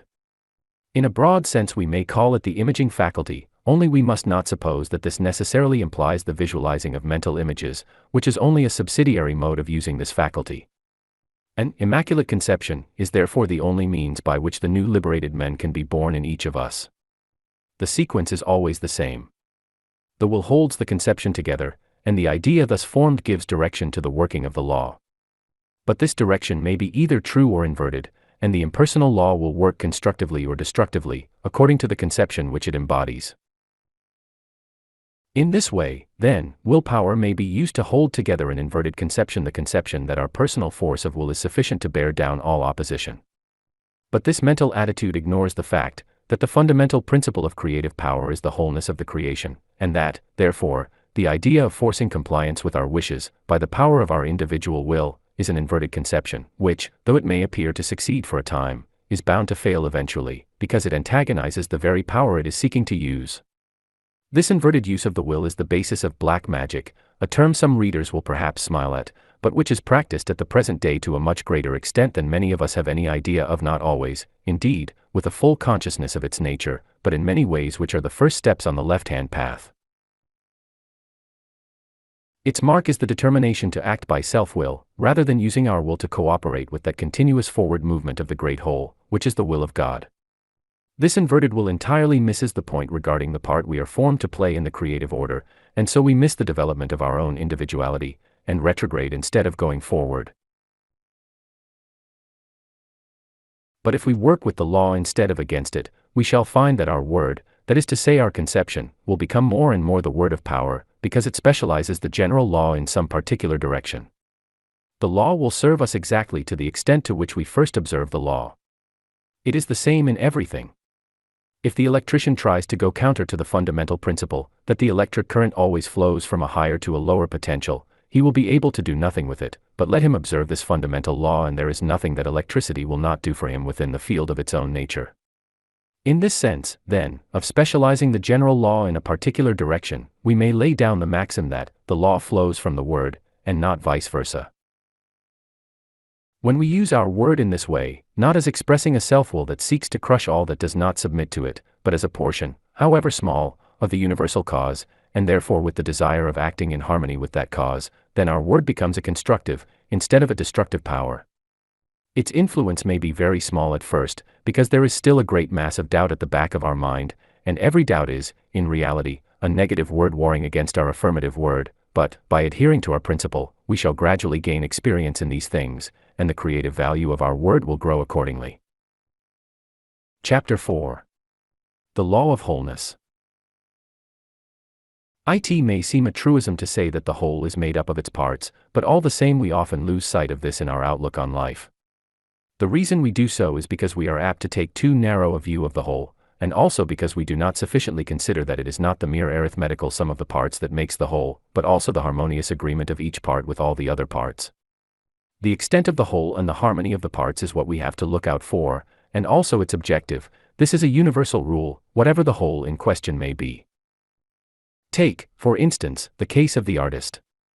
He must start by having a definite objective, what in studio phrase is called a motif, something that has given him a certain impression which he wants to convey to others, but which cannot be stated as an isolated fact without any surroundings. Then the surroundings must be painted so as to have a natural relation to the main motif. They must lead up to it, but at the same time they must not compete with it. There must be only one definite interest in the picture, and minor details must not be allowed to interfere with it. They are there only because of the main motif, to help to express it. Yet they are not to be treated in a slovenly manner. As much as is seen of them must be drawn with an accuracy that correctly suggests their individual character, but they must not be accentuated in such a way as to emphasize details to the detriment of the breadth of the picture. This is the artistic principle of unity, and the same principle applies to everything else. What, then, is the motif of life? Surely it must be, to express its own livingness. Then in the true order all modes of life and energy must converge towards this end, and it is only our short-sightedness that prevents us from seeing this, from seeing that the greater the harmony of the whole life, the greater will be the inflow of that life in each of the parts that are giving it expression. This is what we want to learn with regard to ourselves, whether as individuals, classes, or nations. We have seen the cosmic workings of the law of wholeness in the discovery of the planet Neptune. Another planet was absolutely necessary to complete the unity of our solar system, and it was found that there is such a planet, and similarly in other branches of natural science. The law of unity is the basic law of life, and it is our ignorant or willful infraction of this law that is the root of all our troubles. If we take this law of unity as the basis of our thought, we shall be surprised to find how far it will carry us. Each part is a complete whole in itself. Each inconceivably minute particle revolves round the center of the atom in its own orbit. On its own scale it is complete in itself, and by cooperation with thousands of ethers forms the atom. The atom again is a complete whole, but it must combine with other atoms to form a molecule, and so on. But if the atom be imperfect as an atom, how could it combine with other atoms? Thus we see that however infinitesimal any part may be as compared with the whole, it must also be a complete whole on its own scale, if the greater whole is to be built up. On the same principle, our recognition that our personality is an infinitesimal fraction of an inconceivably greater life does not mean that it is at all insignificant in itself, or that our individuality becomes submerged in an indistinguishable mass. On the contrary, our own wholeness is an essential factor towards the building up of the greater whole, so that as long as we keep before us the building up of the great whole as the main motif, we need never fear the expansion of our own individuality. The more we expand, the more effective units we shall become. We must not, however, suppose that unity means uniformity. St. Paul puts this very clearly when he says, "If the whole body be an eye, where would be the hearing, etc." I Cor 12:14. How could you paint a picture without distinction of form, color, or tone? Diversity in unity is the necessity for any sort of expression, and if it be the case in our own bodies, as St. Paul points out, how much more so in the expressing of the eternal life through endless ages and limitless space. Once we grasp this idea of the unity and progressiveness of life going on ad infinitum, what boundless vistas of possibility open before us! It would be enough to stagger the imagination were it not for our old friends, the law and the word. But these will always accompany us, and we may rely upon them in all worlds and under all conditions. This law of unity is what in natural science is known as the law of continuity, and the ancient wisdom has embodied it in the Hermetic axiom, sic et superius, sic et inferius, sic et inferius, sic et superius, as above, so below, as below, so above. It leads us on from stage to stage, unfolding as it goes, and to this unfolding there is no end, for it is the eternal life finding ever fuller expression, as it can find more and more suitable channels through which to express itself. It can no more come to an end than numbers can come to an end. But it must find suitable channels. Let there be no mistake about this. Perhaps someone may say, cannot it make suitable channels for any sort of expression that it needs? The answer is, that it can, and it does so up to a certain point. As we have seen, the word, thought, or initial impulse of the ever-living spirit starts a center of cosmic activity in which the mathematical element of law at once asserts itself, thenceforward everything goes on according to certain broad principles of sequence. This is a generic creation according to genera or classes, like the archetypal ideas of Plato. This creation is governed by a law of averages, and the legal maxim, de minimis non curat lex, the law cannot trouble about minorities, applies to it. This generic law keeps the class going, and slowly advancing, simply as a class, but it can take no notice of individuals as such. As Tennyson puts it in Memoriam, speaking of nature. So careful of the type she seems, so careless of the single life. This mode of creation reaches its highest level, at any rate in our world, in genus Homo, or the human race. We also, as a race, are under the law of averages. The race continues to exist, but from the moment of birth the individual life is liable to be cut short in 100 different ways. In producing men, however, generic creation has produced a type having a mental and physical constitution capable of perceiving the underlying principle of all creation, that is, of seeing the relation between the word and the law. We cannot conceive creation by type going further than this. By the nature of this type, every human being has the potential of a further evolution, which will set it free from bondage to an impersonal law of averages, by specializing it through the power of the word, that is, by bringing the personal factor to bear upon the impersonal factor, and so unfolding the possibilities which can be achieved by their united activities. We have the power of using the word so as to specialize the action of the law, not by altering the law, which is impossible, but by realizing its principle, and enabling it to work under conditions which are not spontaneously provided by nature, but are provided by our own selection. The capacity for this exists in all human beings, but the practical application of this capacity depends on our recognition of the principles involved, and it is for this reason that I commence this book by citing instances of the combined working of law and personality in purely physical science. I wanted first to convince the reader from well-ascertained facts, that the law contains infinite possibilities, but that this can only be brought out through the operation of the mind of man. It is here that we find the value of the maxim, nature unaided fails. The more we consider this maxim and the principle of unity and continuity, the clearer it will become that limitation is no part of the law itself, but results only from our own limited comprehension of it, and that St. James uses no meaningless phrase, but is stating a logical and scientific truth, when he speaks of the perfect law of liberty, JASI 25. What we have to do is, to follow this up, not by petulant self-assertion, but by quietly considering the why and wherefore of the whole thing. In doing so, we can fortify ourselves with another maxim, that principle is not limited by precedent. When we spread the wings of thought and speculate as to future possibilities, our conventionally minded friends may say we are talking bosh, but if you ask them why they say so, they can only reply that the past experience of the whole human race is against you. They do not speak like this in the matter of flying machines or carriages that go without horses. They say these are scientific discoveries. But when it comes to the possibilities of our own souls, they at once set a limit to the expansion of ideas, and do not see that the scientific principle of discovery is not confined to laboratory experiments. Therefore, we must not let ourselves be discouraged by such arguments. If our friends doubt our sanity, let them doubt it. The sanity of such men as Galileo and George Stephenson was doubted by their contemporaries, so we are in good company. At the same time, we must not neglect to look after our own sanity. We must know some intelligible reason for our conclusions, and realize that however unexpected, they are the logical carrying out of principles which we can recognize in the creation around us. If we do this, we need not fear to spread the wings of fancy, even though some may not be able to accompany us, only we must remember that we are using wings. Fancy, in the ordinary acceptation of the word, has really no wings. It is like a balloon that just floats wherever any passing current of air may drive it. The possession of wings implies power to direct our flight, and fancy must be converted into trained imagination, just as the helpless balloon has been superseded by navigable aircraft. It must be the scientific imagination, and that scientific imagination, carried into the world of spiritual causation, becomes the word of power, and its power is derived from the fact that it is always working according to law. Then we may go on confidently, because we are following the same universal principles by which all creation has been evolved, only now we are specializing its action from the standpoint of our own individuality, according to the ancient teaching that man, the microcosm, repeats in himself all the laws of the macrocosm, or great world, around him. As we begin to see the truth of these things, we begin to transcend the simply generic stage. That first stage is necessary to provide a starting point for the next. The first stage is that of bondage to law.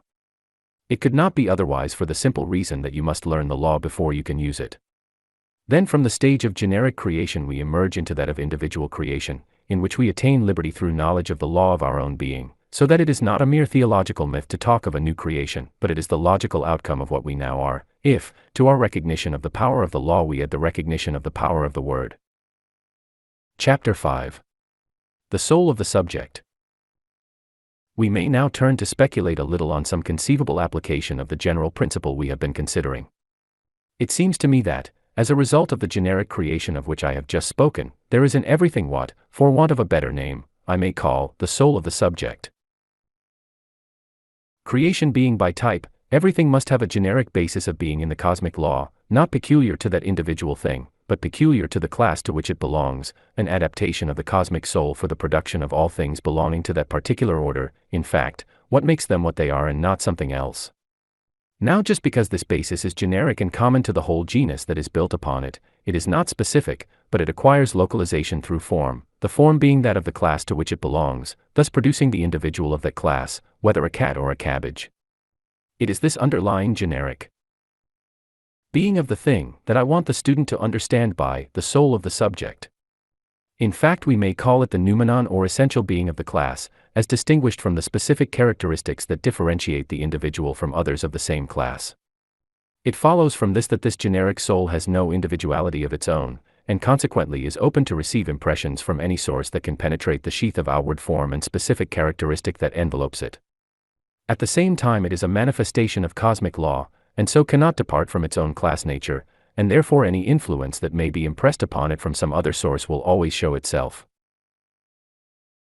In terms of the sort of generic soul that is thus impressed, for instance, it would be impossible so to impress a dog as to make it write a book, and we may therefore generalize the statement, and lay down the rule, that every impress receives expression in terms of the medium through which it is expressed.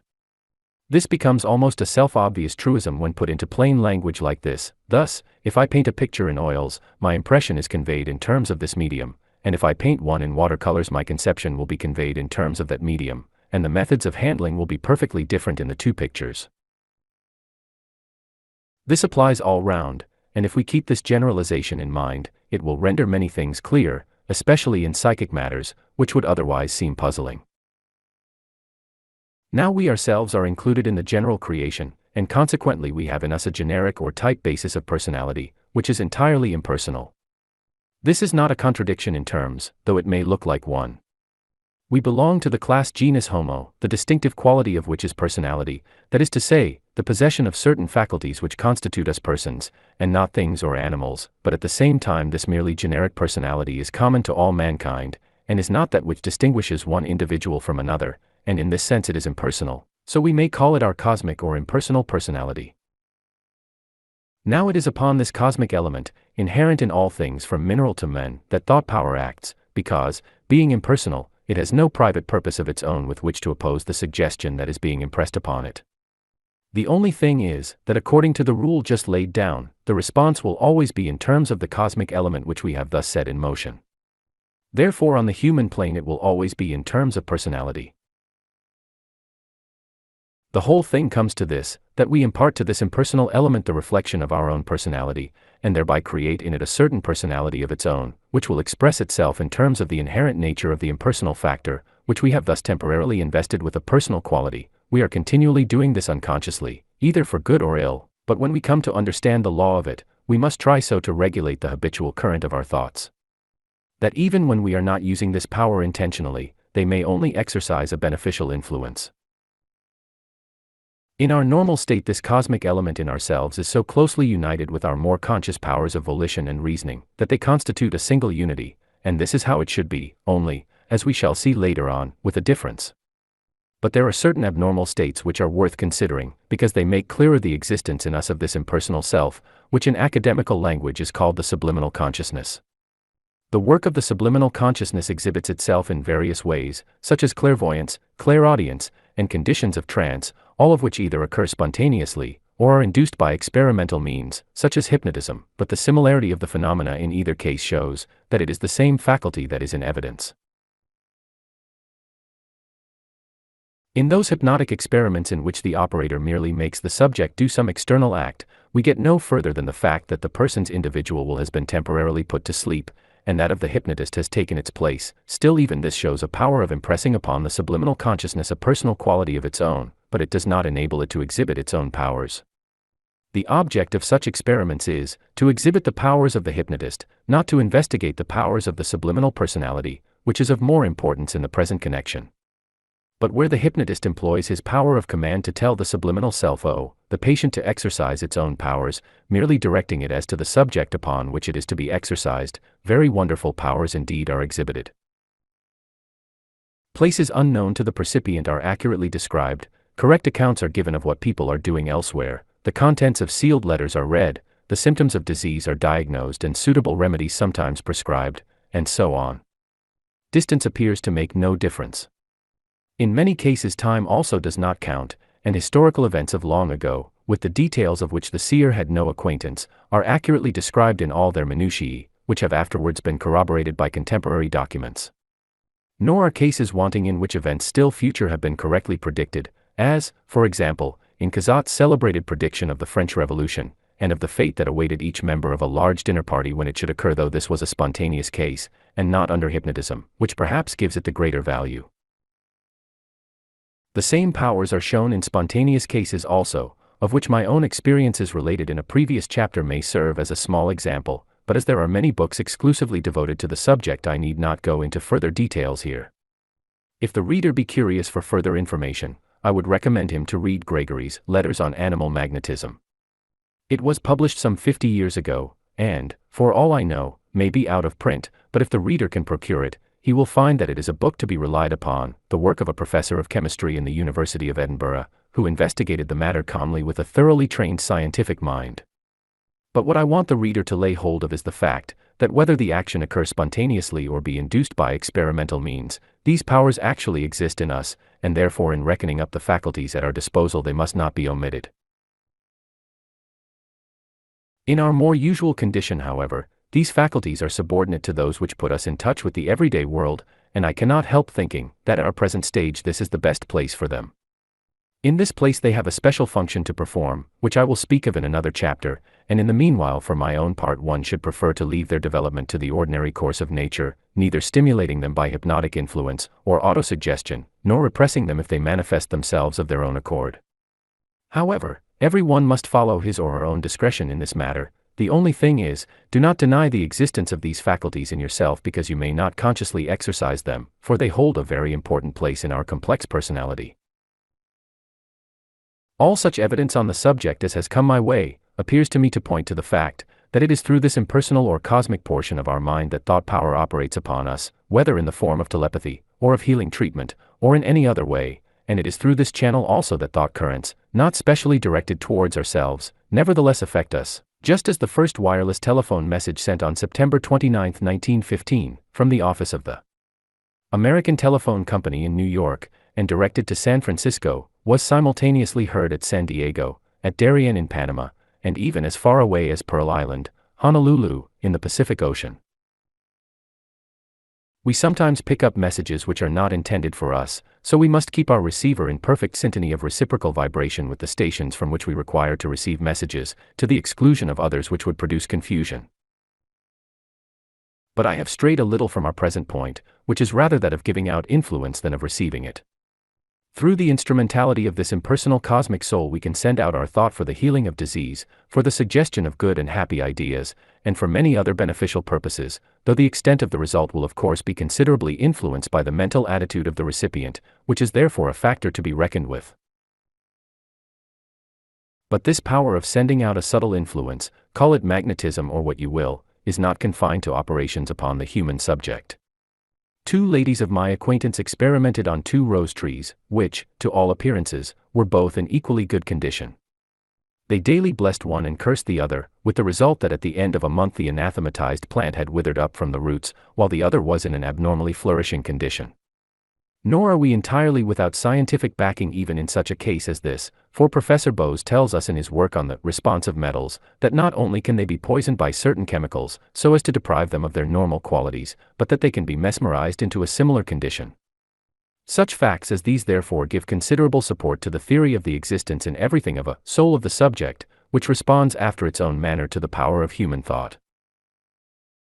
In what manner, then, is this influence conveyed? It is here that our study of etheric waves comes to our assistance, by carrying the same principle further, and picturing the working of the known law under unknown conditions. It will at least enable us to form a working hypothesis. I have stated that our actual commercial application of the etheric waves extends from the ultraviolet waves used in photography, and measuring only 1/254,000 of an inch, to those measuring many miles employed in wireless telegraphy. But this practical application by no means exhausts the conceivable possibilities of etheric vibrations, for not only do we find a gap of 5 octaves of as yet unknown waves between the dark heat group and the Hertzian group, but mathematically there is no limit to the greatness or smallness of the waves, and the scale may be prolonged indefinitely in either direction. Nor is this to be wondered at, for if we consider that vibration is not a progress of individual particles from one place to another, but the alternate rising and falling of the substance at the same point, and that the ether is a homogeneous and universally present substance, it is obvious that there is nothing to limit the minuteness or the greatness of the intervals at which the rising and falling will occur. Therefore we have an unlimited field for our imagination to play about in. Then, if we further reflect that all forms are built up of denser or finer aggregations of ether, and that what determines the generic form of anything is its cosmic soul, or the generating principle of the class to which it belongs, it follows that this soul must have a corresponding form, however inconceivably fine may be the etheric condensation which thus differentiates it from other souls, and prevents it from all being mixed up together in an indistinguishable mass. If now, we combine these 2 facts, that the soul of anything must have a form, however fine, and that there is no limit either to the greatness or the minuteness of etheric vibrations, we can draw certain deductions from these premises. It is an established fact of ordinary science that, however closely particles of any substance may seem to cohere, they are in reality separated by interstices through which etheric waves can penetrate. The principle may be illustrated by the power of the X-rays to penetrate apparently solid bodies, such as iron. Then, if we combine with this the fact that there is no limit to the minuteness of etheric waves, we see that however fine may be the particles constituting any form, it is always possible to have etheric waves still finer and thus able to penetrate that form and set up vibrations in it. It is our familiarity with the denser modes of matter that makes it difficult for us to grasp the idea of these finer activities, but there is nothing in what we know of the denser modes to contradict the conception. On the contrary, it is just by what we have learned of these denser modes that we reach the principles on which these further conceptions are founded. Looking at this, therefore, in the light of a mathematical proposition, there is absolutely no limit to the fineness of any form, or to its susceptibilities to etheric vibrations. Finally, to this add the power of the word to start trains of etheric vibration, and you get the following series. The word starts the etheric waves, these waves produce corresponding vibration in the soul of the subject, and the soul of the subject in turn communicates corresponding vibration to its body.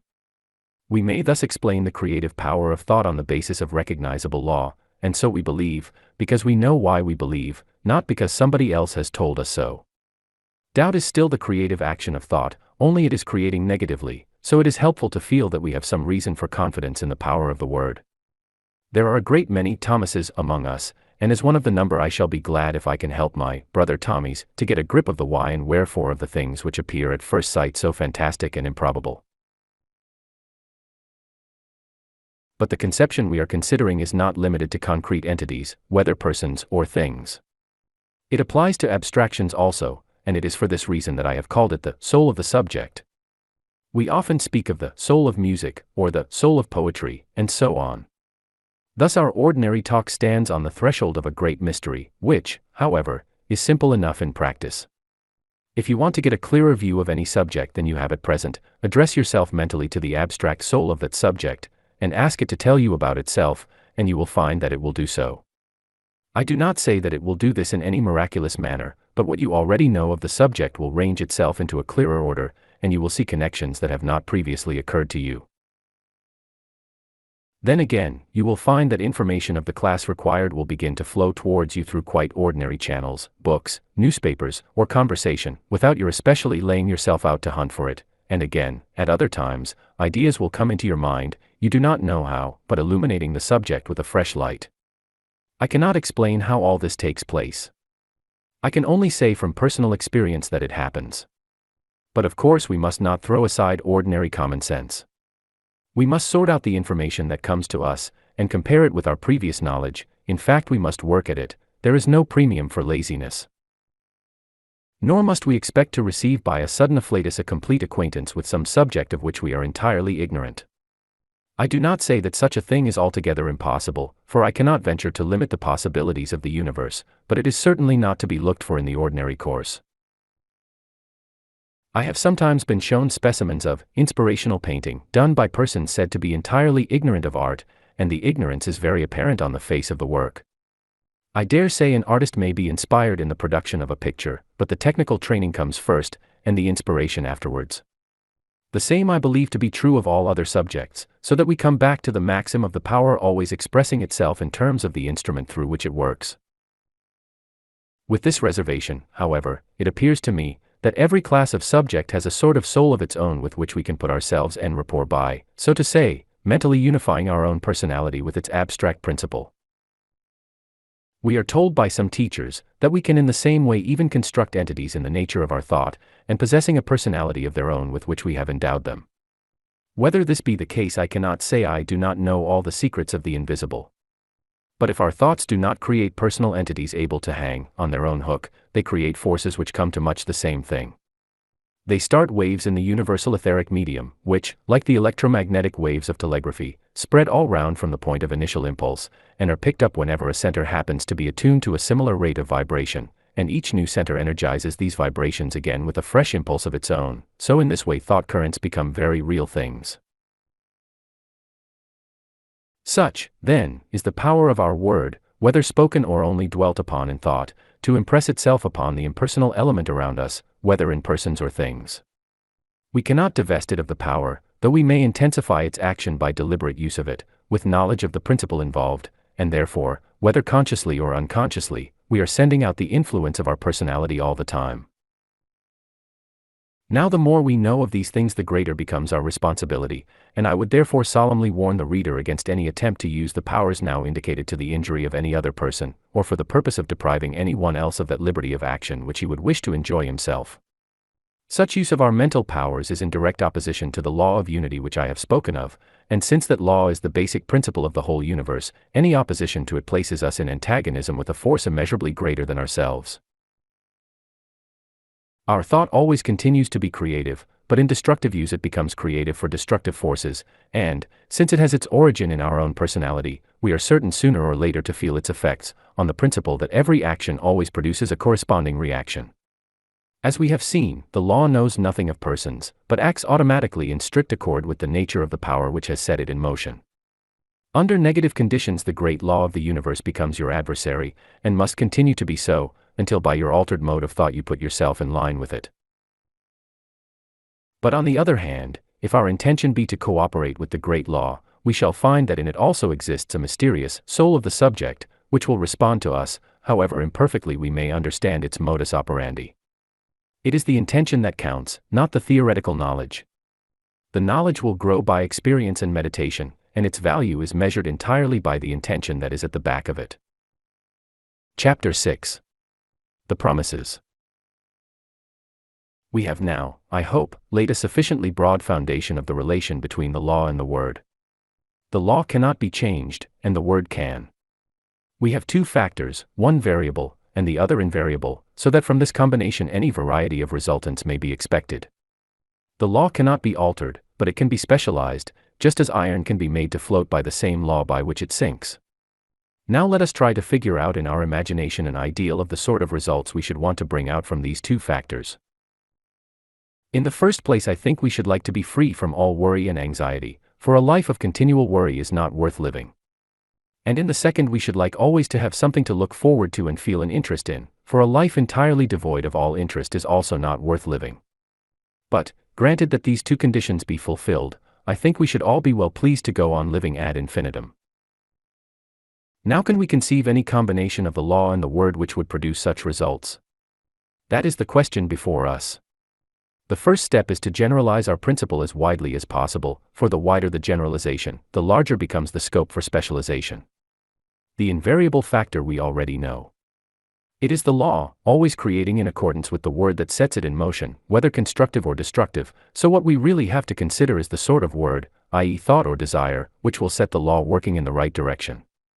It must be a word of confidence in its own power, otherwise by the hypothesis of the case it would be giving contradictory directions to the law, or to borrow a simile from what we have learnt about waves in ether, it would be sending out vibrations that would cancel one another and so produce no effect. Then it must be a word that does not compromise itself by antagonizing the law of unity, and so producing disruptive forces instead of constructive ones. And finally, we must be quite sure that it really is the right word, and that we have been making no mistake about it. If these conditions be fulfilled, the logical result will be entire freedom from anxiety. Similarly, with regard to maintaining a continued interest in life, we must have a continued succession of ideals, whether great or small, that will carry us on with something always just ahead of us, and we must work the ideals out, and not let them evaporate in dreams. If these conditions be fulfilled, we have before us a life of never-ending interest and activity, and therefore a life worth living. Where then are we to find the word which will produce these conditions, perfect freedom from anxiety and continual, happy interest? I do not think it is to be found in any way but by identifying our own word with the word which brings all creation into existence, and keeps it always moving onward in that continuous forward movement which we call evolution. We must come back to the old teaching, that the macrocosm is reproduced in the microcosm, with the further perception that this identity of principle can only be produced by identity of cause. Law cannot be other than eternal and self-demonstrating, just as 2 by 2 must eternally equals 4, but it remains only an abstract conception until the creative word affords it a field of operation, just as twice 2 is 4 remains only a mathematical abstraction until there is something for you to count, and accordingly, as we have already seen, all our reasoning concerning the origin of creation, whether based on metaphysical or scientific grounds, brings us to the conception of a universal end. Eternal living spirit localizing itself in particular areas of cosmic activity by the power of the word. Then, if a similar creative power is to be reproduced in ourselves, it must be by the same method, the localizing of the same spirit in ourselves by the power of the same word. Then our word, or thought, will no longer be that of separate personality, but that of the eternal spirit finding a fresh center from which to specialize the working of the law, and so produce still further results than that of the first or simply cosmic and generic creation, according to the two maxims that nature unaided fails, and that principle is not limited by precedent. I want to make this sequence clear to the student before proceeding further. 1. Localization of the spirit in specific areas of creative activity. 2. Cosmic or generic creation, including ourselves as a race resulting from this, and providing both the material and the instruments for carrying the work further by specializing the original creative power through individual thought, just as in all cases of scientific discovery. 3. Then, since what is to be specialized through our individual thought is the word of the originating power itself, in order to do this we must think in terms of the originating word, on the general principle that any power must always exhibit itself in terms of the instrument through which it works. This, it appears to me, is a clear logical sequence, just as a tree cannot make itself into a box, unless there be first the idea of a box which does not exist in the tree itself, and also the tools with which to fashion the wood into a box, while on the other hand there could never be any box unless there be first a tree. Now it is just such a sequence as this that is set before us in the Bible, and I do not find it adequately set forth in any other teaching, either philosophical or religious, with which I am acquainted. Some of these systems contain a great deal of truth, and are therefore helpful as far as they go, but they do not go the whole way, and for the most part stop short at the first or simply cosmic creation, or, if they attempt to pass beyond this, it is on the line of making unaided power of the individual the sole means by which to do so, and thus in fact always keeping us at the merely generic level. Such a mode of thought as this fails to meet the requirements of our conception of a happy life as one entirely exempt from fear and anxiety. In like manner also it fails to meet the first requirements of the whole series, viz., the word should be certain of itself, and if it be not certain of itself we have no assurance that it may not eventually disappoint our hopes. In short, this mode of thought leaves us to bear the whole burden from which we want to escape. So it is not good enough, we must look for something better. Now this something better I find in the promises contained in the Bible, and it is this that to my mind distinguishes our own scriptures from the sacred books of all other nations, and from all systems of philosophy. I do not at all ignore the current objections to the possibility of divine promises, but I think that on examination they will be found to be superficial and resulting from want of careful inquiry into the true nature of the promises themselves. How is it possible for the laws of the universe to make exceptions? How can God act by individual favoritism unless it be either through sheer caprice, or by the individual managing to get round him in some way, either by supplying some need which he cannot supply for himself, in which case God is of limited power, or else by flattering him, in which case he is the apotheosis of absurd vanity? The two are really the same question put in different ways, the question of individual exceptions to the general law. The answer is that there are no individual exceptions to the general law, but there are very various degrees of realization of the principle of the law, and the more a man works with the principle the more the law will work for him, so that the finer his perception of the principle becomes, the more he will appear to be an exception to the law as commonly recognized.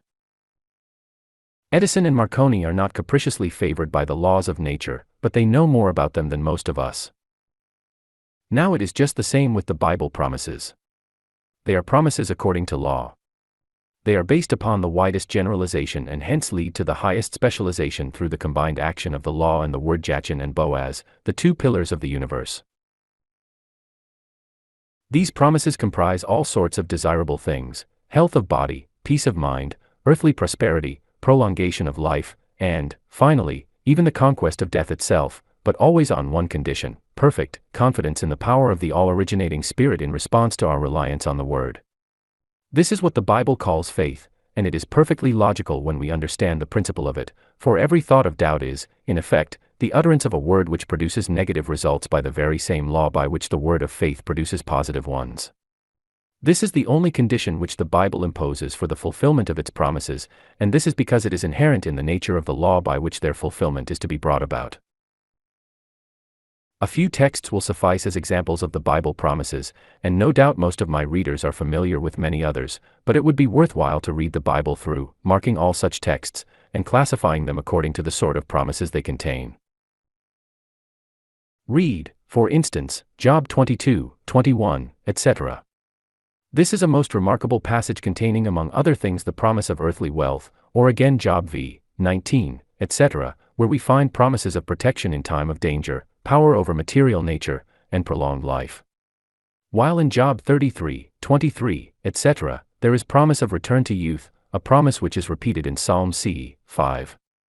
Again in Isaiah LXI, 20, etc., there is the promise of immensely extended physical life, death at the age of 100 being counted so premature as to resemble that of an infant, and the normal standard of age being compared to a tree which lives for centuries, and the same passage also promises immediate answer to prayers. The Psalms are full of such promises, and they are scattered throughout the Bible. Now there is an unfortunate tendency among people who read their Bible with reverence, to what they call spiritualize such passages as these, which means that they do not believe them. They say such things are impossible, and therefore they must have some other meaning, and accordingly they interpret the words metaphorically, as referring to something to be experienced in another life, but quite impossible in this one. Of course there are spiritual equivalents to these things, and the teaching of the Bible is, that they are the outward correspondences of inward spiritual states, but to spiritualize them in the way I am speaking of, is nothing but unbelief in the power of God to work on the plane of nature. How such readers square their opinion with the fact that God has created nature, I do not know. Even in the animal world we find wonderful instances of longevity. If an elephant be not overworked before he is 20, he is in full working power up to 80, and will then be capable of light work for another 20 years, after which he may yet enjoy another 20 years of quiet old age as the reward of his labors, while crocodiles and tortoises have been known to live for centuries. If then such things be possible in the ordinary course of nature in the animal world, why need we doubt the specializing power of the word to produce far greater results in the case of men? It is because we will not accept the maxim, that principle is not limited by precedent, in regard to ourselves, though we see it demonstrated by every new scientific discovery. We rely more on the past experience of the race, than on the creative power of God. We call him Almighty, and then say that in his book he promises things which he is not able to perform. But the fault is with ourselves. We limit the Holy One of Israel, and as a consequence get only so much as by our mental attitude we are able to receive again the old maxim that power can only work in terms of the instrument it works through. I do not say that it is at all easy for us to completely rid ourselves of negative race thought ingrained into us from childhood, and subtly playing upon that generic impersonal self in us of which I have spoken, and which readily responds to those thought currents to which we are habitually attuned. It is a matter of individual growth. But the promises themselves contain no inherent impossibility, and are logical deductions from the principles of the creative law. If the power of the Spirit over things of the material plane be an impossibility, then by what power did Jesus perform his miracles?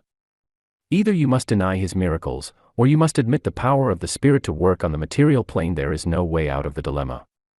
Perhaps you may say, oh, but he was God in person. Well, all the promises affirm that it is God who does these things, so what it is possible for God to do at one time, it is equally possible for him to do at all times. Or perhaps you hold other theological views, and will say that Jesus was an exception to the rest of the race, but, on the contrary, the whole Bible sets him forth as the example and exception certainly to men as we now know them, but the example of what we all have it in us to become, otherwise what use is he to us? But apart from all argument on the subject, we have his own words, telling us that those who believe in him, i.e., believe what he said about himself, shall be able to do works as great as his own, and even greater. John 14:12.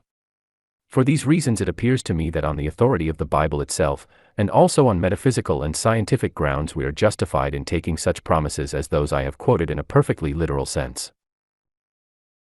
Then there are promises of the power that will attend our utterance of the word. Thou shalt also decree a thing, and it shall be established unto thee. Job 22:28. All things are possible unto you. Mark 9:23. Whosoever shall believe that what he saith cometh to pass, he shall have whatsoever he saith. Mark 11:23, and so on. Other passages again promise peace of mind. Thou wilt keep him in perfect peace whose mind is stayed on thee, because he trusteth in thee. Isaiah 26:3. Let him take hold of my strength that he may make peace with me. Isaiah 27:5. St. Paul speaks of the God of peace in many passages, example, Rom 15:33, 2 Cor 13:11, Ithes v. 23, and Hebrew 13:20, and Jesus, in his final discourse recorded in the 14th, 15th and 16th chapters of St. John's Gospel, lays peculiar stress on the gift of peace.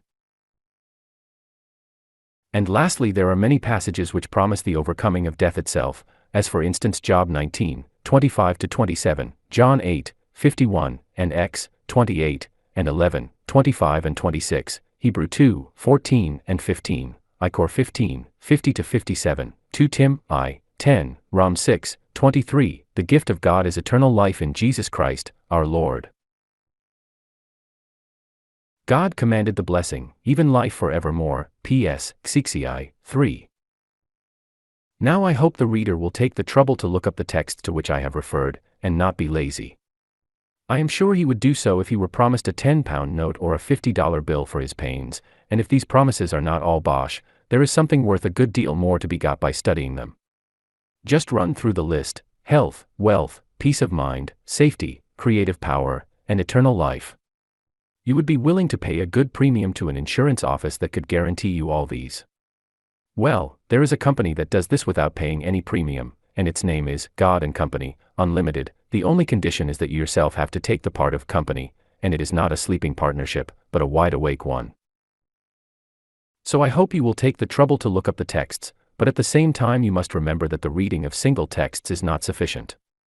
If you take any isolated phrase you choose, without reference to the rest of the book, there is no nonsense you cannot make out of the Bible. You would not be allowed to do that sort of thing in a court of law. When a document is produced in evidence, the meaning of the words used in it are very carefully construed, not only in reference to the particular clause in which they occur, but also with reference to the intention of the document as a whole, and to the circumstances under which they were written. The same word may mean very different things in different connections. For instance, I remember 2 reported cases in one of which the word Spanish meant a certain sort of leather, and in the other a kind of material used in brewing, and in like manner particular texts are to be interpreted in accordance with the gist of the Bible as a whole. This is just the mistake the Jews made, of building up theories on particular texts, and which Jesus corrected when he said, "Search the Scriptures, for in them ye think ye have eternal life, and these are they which testify of me." John y. 39, or, as the Revised Version puts it, "Ye search the Scriptures because ye think that in them ye have eternal life, and these are they which bear witness of me," which appears to be the better rendering. The words "ye think" is the key to the whole passage. He says in effect, you fancy that eternal life is to be found in the book. It is not to be found in the book, but in what the book tells you about, and here I am as a living example of it. It is just the same with everything else. No book can do more than tell you about a thing, it cannot produce it. You may study the cookery book from morning till night, but that will not give you your dinner.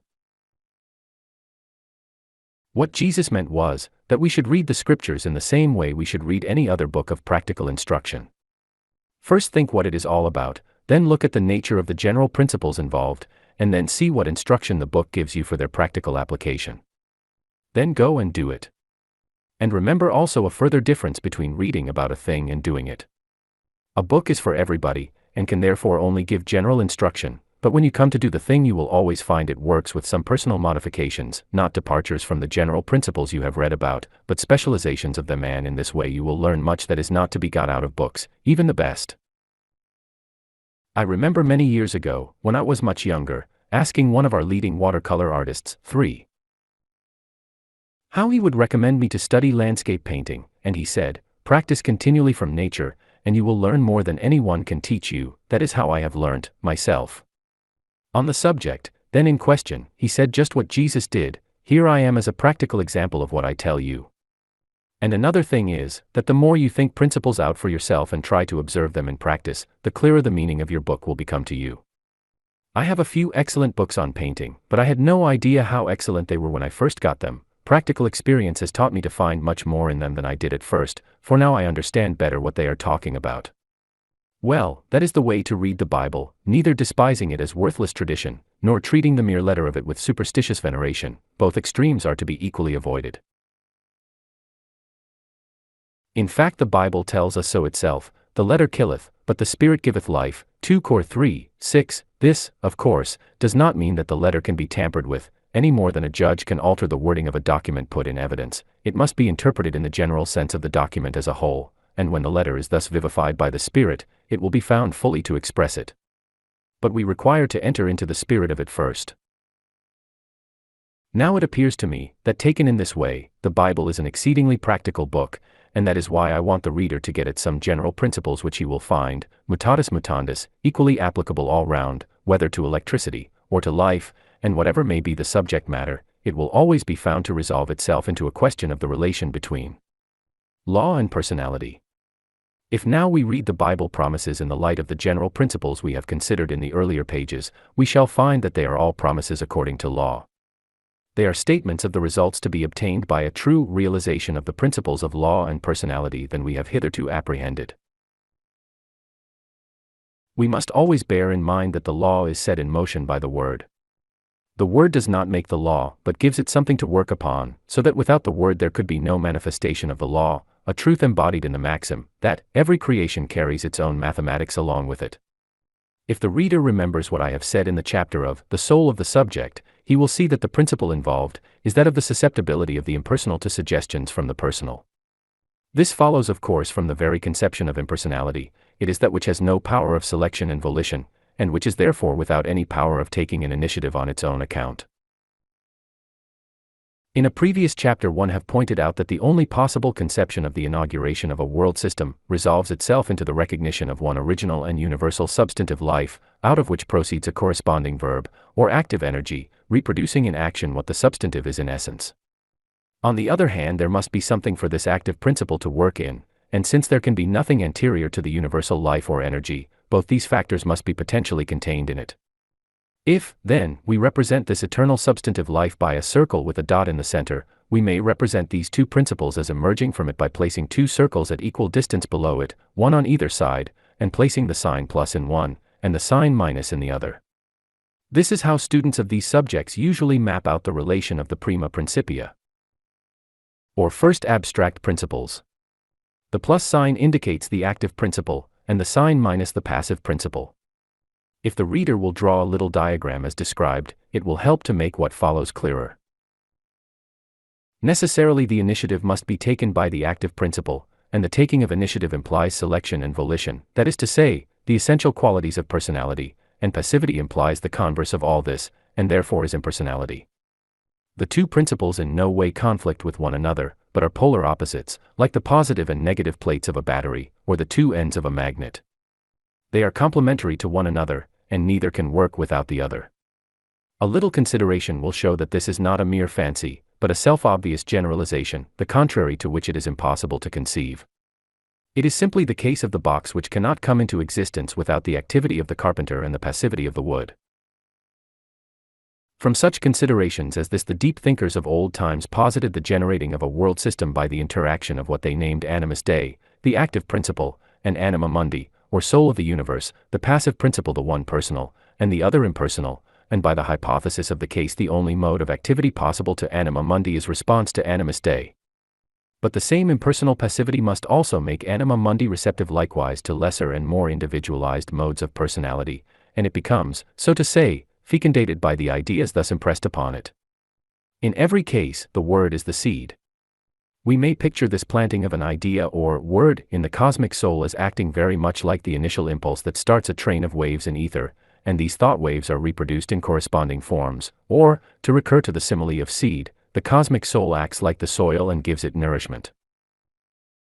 Looking at it in this way, the old exponents of these things regarded the active principle as masculine, and the passive as feminine, the one generating and the other nutritive, corresponding to the words Ruah and Hashek, the expansion and compression principles in the Hebrew text of the opening verses of Genesis.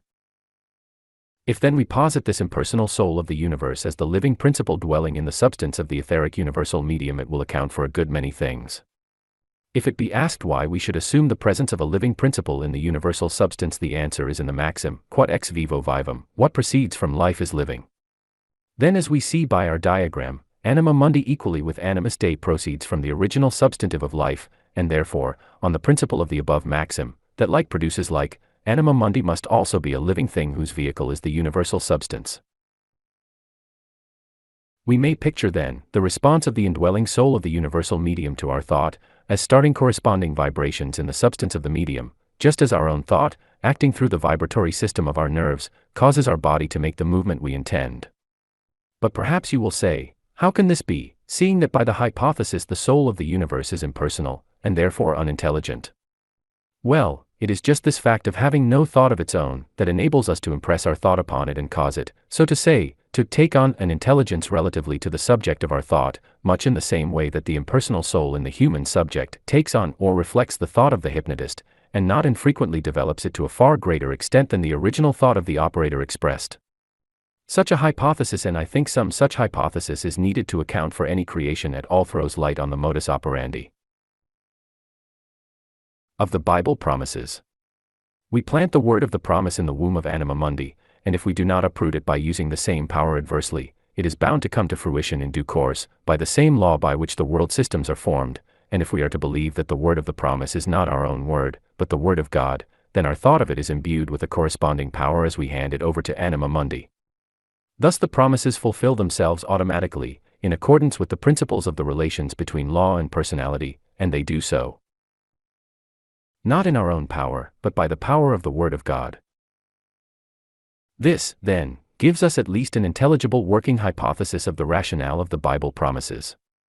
The measurement of their fulfillment is exactly proportional to our belief in them, not from any unintelligible cause, and still less from any unreasoning feat of a capricious deity, but by the working of an intelligible law. If any of my readers happens to be an electrician, he will find an exact parallel in what is known as Ohm's law. Such readers will be familiar with the formula C equals E/R, but for the benefit of those to whom this formula may be unintelligible, I will give a few words of explanation. C means the current of electricity which is to be delivered for any work that is to be done. E stands for the electromotive force which generates the current, and R is the resistance offered to the current by the conductor, such as the wires through which it flows. If there be no resistance, the full amount of current generated would be delivered. But without any conductor no current could be delivered, and therefore there must be some resistance, and so the full power of the electromotive force can never be delivered by the current. The amount that will be delivered is the original power of the electromotive force divided by the resistance. The resistance therefore acts as a restricting force, limiting the extent to which the power of the original electromotive force shall be delivered at the point where the work is to be done, but at the same time no delivery at that point could be effected without it, so the resistance also has a necessary part to play in the working of the circuit. Now if we want to translate the formula C equals E/R into terms of spiritual force, we may put it thus: E stands for the limitless potential of the eternal spirit, C stands for the current flowing from it, and R stands for the localizing quality of our thought. We cannot entirely dispense with this localizing quality, for our whole purpose is to transmute the unlimited, undifferentiated power, which subsists in the eternal substantive of spirit, into a particular differentiated mode of action, which therefore implies a corresponding centralization. This is the proper function of our thought. It is this compressing power which, as I said above, the Hebrew renders by the word Hashek, in the opening verses of Genesis, and which is the necessary complementary to the converse expanding power or Ruah. It takes the cooperation of the two to produce any results. Restricted, then, to its proper function, our or condensing quality is an essential factor in the work. But if it be allowed to take the form of doubt or unbelief, then it renders the flow of the current from the spirit ineffective to the extent to which the doubt is entertained, and if doubt be allowed to degenerate into total unbelief and denial of the power of the spirit, we thereby cancel the originating force altogether. To put it in terms of the electrical formula, we make R greater than E, in which case no current can flow. We thus find that the words, "according to your faith be it unto you," are actually the statement of a mathematical law, having nothing vague about them. This may be a somewhat original application of Ohm's law, but the parallel is so exact, that I cannot help thinking it will appeal to some of my readers who may be conversant with electrical science. For those who are not, a simpler simile may be, that you cannot deliver a more powerful stream of water than the bore of the pipe through which it flows will admit of, or, to employ a legal truism, delivery on the part of the donor must be met by acceptance on the part of the donee before a deed of gift can become operative, or, in still simpler language, you may take a horse to the water but you can't make him drink. We see, then, that there is a law of faith, and that faith is not a denial of the universal reign of law, but the perception of its widest generalization, and therefore giving scope to its highest specialization. The opposition between faith and law, of which St. Paul so often speaks, is the opposition between this broad view of the ultimate principle of the creative law and that narrower view of restriction by particular laws, which prevents us from grasping the law of faith, but that he does not deny the principle of law, that is the relation between C and E, is clear from his own statement in Rom 8, where he says, "The law of the Spirit of life in Christ Jesus sets me free from the law of sin and death." In other words, the law of the good sets us free from the law of evil, and for the same reason St. James says that the perfect law is the law of liberty, Jasi 25.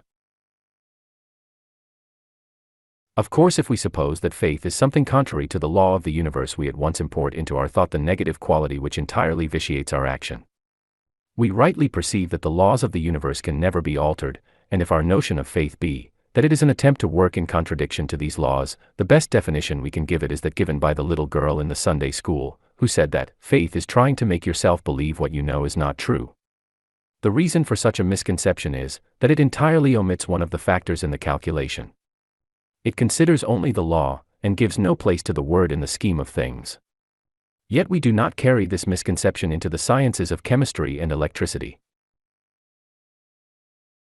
We take the immutability of the law as the basis of these sciences, but we do not expect the immutable law to produce a photographic apparatus, or an electric train, without the intervention of a reasoning and selective power which specializes the fundamental general law into particular uses.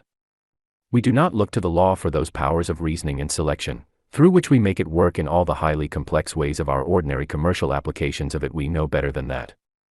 We look to personality for this. In our everyday pursuits we always act on the maxim that nature unaided fails, and that the infinite possibilities stored up in the law can only be brought to light by a power of reasoning and selection working through the law. This cooperation of the personal with the impersonal is the law of the law, and since the law is unchangeable, this law of the law must also be unchangeable, and must therefore apply on all planes, and through all time. The law, that without cooperation of the law and the word nothing can be brought into existence, from a solar system to a pin, while on the other hand there is no limit to what can be got out of the law by the operation of the word. If the student will look at the Bible promises in the light of the general principles, he will find that they are perfectly logical, whether from the metaphysical or from the scientific standpoint, and that their working is only from the same law through which all scientific developments are made. If this be apprehended, it will be clear that the word of faith is not trying to make ourselves believe what we know is not true, but, as St. Paul puts it, it is giving substance to things not yet seen. Heb 11:1 RV. Chapter 7. Death and Immortality. I think most of my readers will agree with me that the greatest of all the promises is that of the overcoming of death, for, as the greater includes the less, the power which can do anything else. We think that there are only two things that are certain in this world: death and taxes, and no doubt, under the ordinary past conditions, this is quite true, but the question is, are they really inherent in the essential nature of things, or are they not the outcome of our past limited, and often inverted modes of thought? The teaching of the Bible is that they are the latter. On the subject of taxes the Master says, "Render unto Caesar the things that are Caesar's," Math. 22:21, but on another occasion he said that the children of the king were not liable to taxation, Math. 17:26. However, we may leave the taxes alone for the present, with the remark that their resemblance to death consists in both being, under present conditions, regarded as compulsory. Under other conditions, however, we can well imagine taxes disappearing in a unity of thought which would merge them in cooperation and voluntary contribution, and it appears to me quite possible for death to disappear in like manner. In whatever way we may interpret the story of Eden, whether literally, or if, like some of the fathers of the Church such as Origen, we take it as an allegory, the result is the same: that death is not in the essence of man's creation, but supervened as the consequence of an inverted mode of thinking. The creative spirit thought one way, and Eve thought another, and since the thought of the creating spirit is the origin of life, this difference of opinion naturally resulted in death. Then, from this starting point, all the rest of the Bible is devoted to getting rid of this difference of opinion between us and the spirit of life, and showing us that the spirit's opinion is truer than ours, and so leading us to adopt it as our own. The whole thing turns on the obvious proposition that if you invert the cause you also invert the effect. It is the principle that division is the inversion of multiplication, so that if 2 times 2 is equal to 4, then you cannot escape from the consequence that 4 divided by 2 is equal to 2. The question then is, which of the two opinions is the more reasonable: that death is essentially inherent in the nature of things, or that it is not? Probably 99 out of 100 readers will say, the whole experience of mankind from the earliest ages proves that death is the unchangeable law of the universe, and there have been no exceptions. I am not quite sure that I should altogether agree with them on this last point, but putting that aside, let us consider whether it really is the essential law of the universe. To say that this is proved by the past experience of the race is what logicians call a petitio principii. It is assuming the whole point at issue. It is the same argument which our grandfathers would have used against aerial navigation. No one had ever traveled in the air, and that proved that no one ever could.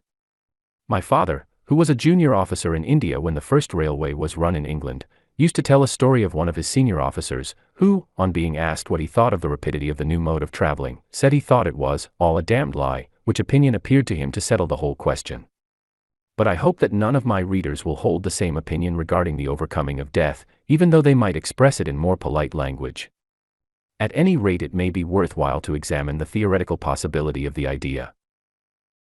To begin with, it involves a self-contradiction to say that the energy of any force can stop the working of that force. If a force stops working, it is for one of two reasons, either that the supply of it is exhausted, or that it is overcome by an opposite and neutralizing force. But we have seen that the originating cause of all things can only be an inexhaustible power of life, and therefore the hypothesis of it becoming exhausted is eliminated. And similarly, since all the forces of the universe proceed from this source, it is impossible for any of them to have a nature diametrically opposite to that of the source from which they flow. So the alternative must be eliminated also. Accordingly, the outflow, undifferentiated, of life and energy from the eternal substantive of spirit, is never stopped by its own current. In any of its differentiated streams, it is impossible for a current to be stopped by its own flow, whether it be a current of electricity, steam, water, or anything else. What then does stop the flow of any sort of current? It is the resistance or inertia of the channel through which it flows, so that we come back to the formula of Ohm's law, C equals E/R as a general proposition applicable to any conceivable sort of energy. The neutralizing power, then, is not that of the flowing of any sort of energy, but the rigidity, or inertia of the medium through which the energy has to make its way, thus bringing us back to Ruah and Hashek, the expansive and compressive principles of the opening verses of Genesis. It is the broad scientific generalization of the opposition between inertia, or energy, and inertia, or absence of energy, and since, for the reasons just given, inertia cannot go against itself, the only thing that can stop it is inertia. Now the components of the human body are simply various chemical elements, so much carbon, so much hydrogen, etc., as any textbook on the subject will tell you, and although, of course, every sort of substance is the abode of ceaseless atomic energy, we all recognize that merely atomic energy is not that of the powers of thought, will, and perception, which make us organized mentalities instead of a mere aggregation of the various substances exposed to view in a biological museum, as constituting the human body. You might take all these substances in their proper proportions, and shake them up together, but you would not make an intelligent man of them. We are therefore safe in saying that the physiological body represents the principle of inertia in us, while the something that thinks in us represents the principle of inertia. The balance of power between the life principle in us and the death principle is then, necessarily, a question of the balance between these two, the spirit and the flesh, or inertia and inertia. Why then does the balance preponderate to the life side for a certain length of time, and then go over to the opposite side? Now this brings us to the distinction which the old writers drew between the vital soul of any living thing and the spirit. Their conception of the vital soul was very much the same as I have set forth in the chapter on the soul of the subject. It is the individual's particular share of the cosmic soul or anima mundi, whether it be an individual tree, or an individual person, and the ordinary maximum length of time, during which the vital soul will be able to overcome the inertia of its physical vehicle, depends upon the particular class to which the individual belongs.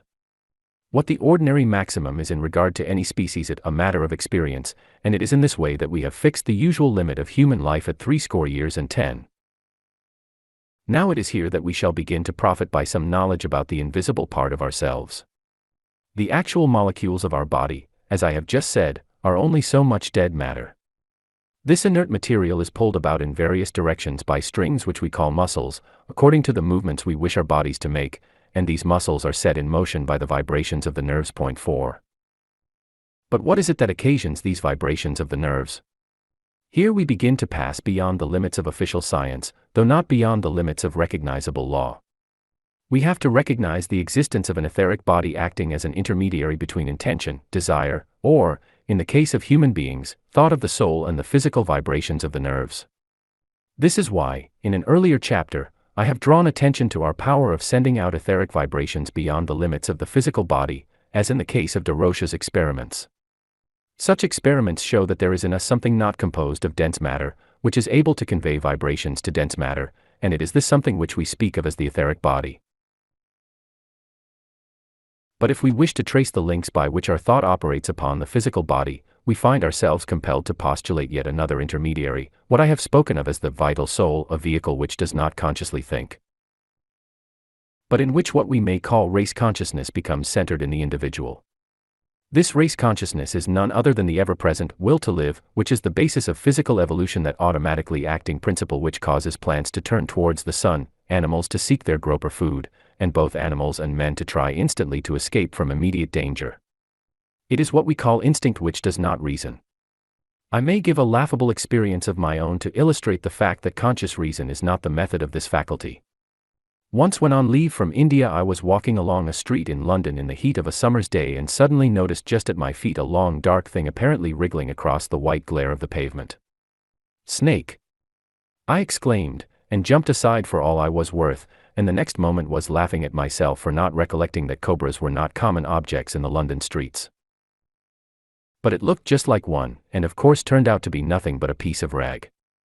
Well, instinct did its duty even if it did make a fool of me, but there is certainly no conscious reasoning in the matter, only the automatic action of inherent law. Self-preservation is the first law of nature. This vital soul, then, is the seat of all those instincts which go towards the preservation of the individual's physical body, and towards the propagation of the race, and it is on this account that our theosophical friends call it the desire body, or, to use the Indian term, kama rupa. It acts with conscious intention, but not with conscious reasoning. It is thus distinguished on the one hand from the etheric body, which is a mere vehicle for finer vibrations than can take place in the denser matter of the physical body, but which has no intention, and on the other from the mind which acts by conscious reasoning, and it thus forms an intermediary between the two. The importance of recognizing the place of this higher intermediary in the ascending scale of living principle is, that for all practical purposes the animal world does not rise higher than this in the scale. It is true that in particular instances we find the first dawning of the mental faculty in an animal, but it is only very faint, so this does not affect the broad general principle. The point to be noted is that up to this stage human beings are built on the same lines as animals, and what distinguishes us is the addition in ourselves of a higher factor, that of the reasoning mind exercising the power of conscious thought. Now it is the direction of this thought that influences the three lower factors. The sequence, going upwards, is as follows: movement is communicated to the physical body by the etheric body, and movement is communicated to the etheric body by the vital soul. Then, in proportion as the purely instinctive action of the vital soul is controlled by the conscious thought, so its action upon the two lowest principles is modified. Here, then, is the crucial point. In what direction is the conscious thought going to modify the action of the three principles that are below it? If it takes the soul of mere racial desire and the physical body as its standard of thought, then it naturally follows that it cannot raise it any higher. It has descended to their level and so cannot pour any stream of life into it, on the simple principle that no current can ever flow from a lower to a higher level, whether the difference in level be that of actual elevation, as in the case of water, or different in potential, as in the case of electricity. On the other hand, if the conscious mind recognizes that itself proceeds from some higher source, it looks to receive life from that source, and its thought is modified accordingly, and in turn reacts correspondingly upon the lower principles. If this is clear to the student, he will now see how it is that by limiting our conception of life to the current ideas entertained by the race, we impress these ideas on our three lower principles. It is true that these three principles are not capable of reasoning themselves, but the highest of them, the vital soul, has its action modified by the reasoning principle above it, and so communicates to the two lowest principles corresponding waves of vibration. And in this connection we must remember the distinction between the two systems of nerves, the voluntary system connected with the brain and forming the medium of all voluntary action, and the involuntary, or sympathetic system connected with the solar plexus and controlling all the automatic actions of the body, and thus being the agent of that continual renewal of the physical organism which is always going on, and keeps in existence for a lifetime a body which begins to disintegrate. Immediately the soul has left it. Point 5. Now it is through this inner builder of the body that our thought reacts upon our physical organism. The response is purely automatic, for the simple reason that there is no original thinking power in the three lower principles. The action is that of the law as directed by thought or word. In this way then, it appears to me, the personal in us acts upon the impersonal in us, and if we assume, as I think we may, that this action takes place by means of etheric waves, we have, on general scientific principles, a clue to what we read in the Bible about the transmutation of the body. The theory of the constitution of the atom shows us that its nature is determined by the number of its particles and their rate of revolution, and that a change in the rate of revolution results in the throwing off of some of the particles. Then the number of particles being altered, there results a change in the distribution of the positive and negative charges within the sphere of the atom, since they must always exactly balance one another, and this change in the distribution of the positive and negative charges must instantly result in a corresponding change in the geometrical configuration of particles constituting the atom. That the particles automatically arrange themselves into groups of different geometrical form within the sphere of the atom has been demonstrated both mathematically and experimentally by Professor J. Thomson. 6. These geometrical forms resulting of course from the balance of attraction and repulsion between the positive and negative charges of the particles. That the transmutation of one substance into another is not a mere dream of the medieval alchemists is now already shown by modern science. Under suitable conditions, an atom of radium breaks down into atoms of another sort known as radium emanations, and these again break down into yet another sort of atoms to which the name of radium emanations X has been given, while radium emanation also gives rise to the atom of helium, K 124.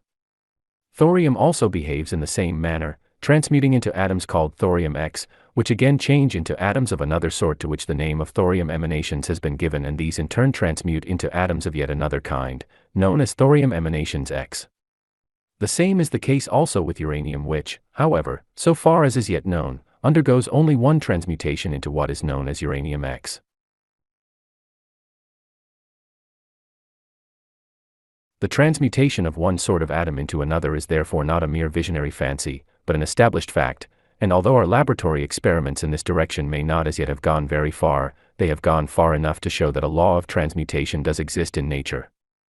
Then, since the difference between one sort of atom and another results from the difference in arrangement of their particles, and the difference in the number and arrangement of the particles results from the difference in the speed of their rotation, and this again results from the difference in the energy or rate of vibration of the particles, we come back to different rates of etheric vibrations as the commencement of the whole series of changes, and as is proved by the facts of wireless telephoning, different rates of etheric vibrations can be set in motion by the varying sounds of the human voice, even on the physical plane.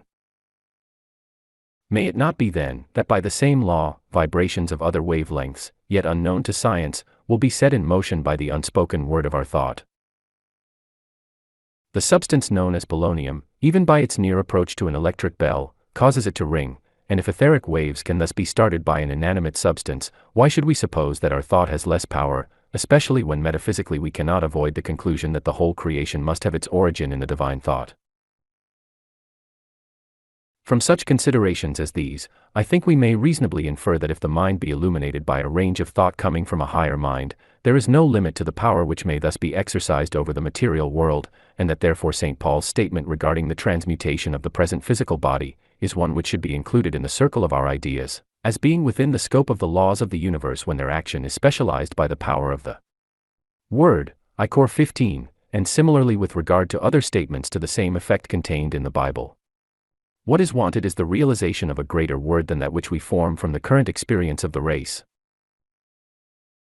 The race has formed its word on the basis of the lower principles of our being, and if we are to advance beyond this, the law of the subject clearly indicates that it can only be by adopting a more fundamental word, or idea, than that which we have hitherto thought to include the entire range of possibilities.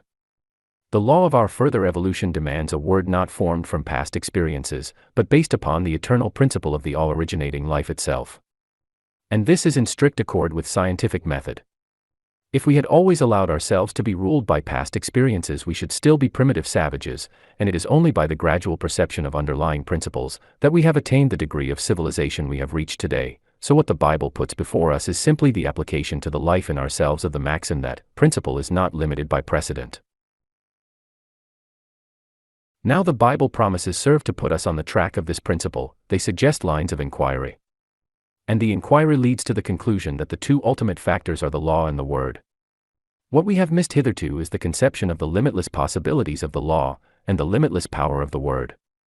On one occasion the Master said to the Jews, "Ye know not the Scriptures, neither the power of God." Math. 22:29, and the same is the case with ourselves. The true scripture is the scriptura rerum, or the law indelibly written in the nature of things, and the written scriptures are true only because they contain the statement of the principle of the law. Therefore, until we see the principle of the law, we know not the scriptures.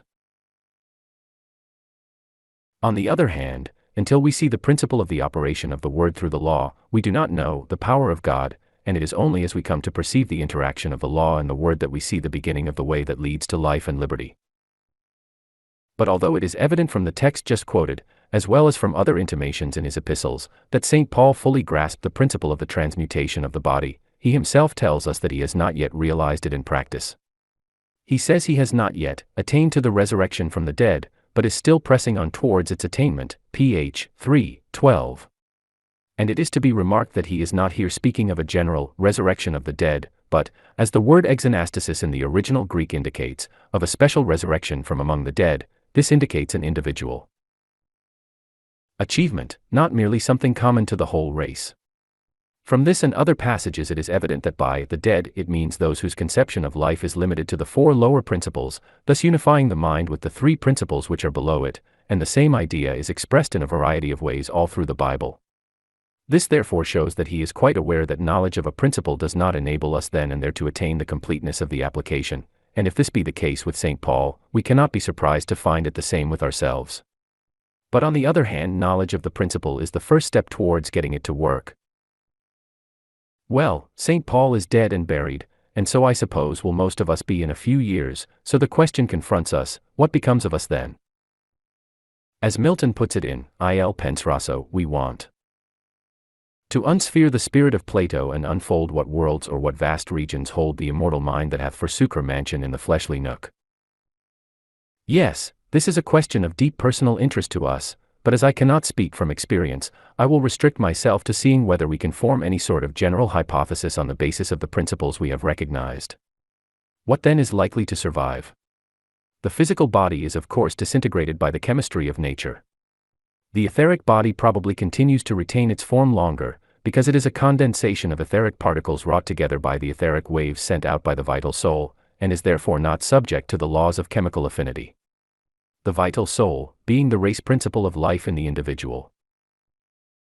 That principle which automatically seeks to preserve the individual from disintegration probably survives longer still, until, ceasing to receive any reflex vibrations from the body, it grows gradually weaker in its sense of individual guardianship, and so is eventually absorbed into the group soul or generic essence of the class to which it belongs. This is probably what happens in the case of animals for want of any higher vivifying principle, and would be the same with us were it not for the fact of having such a higher principle.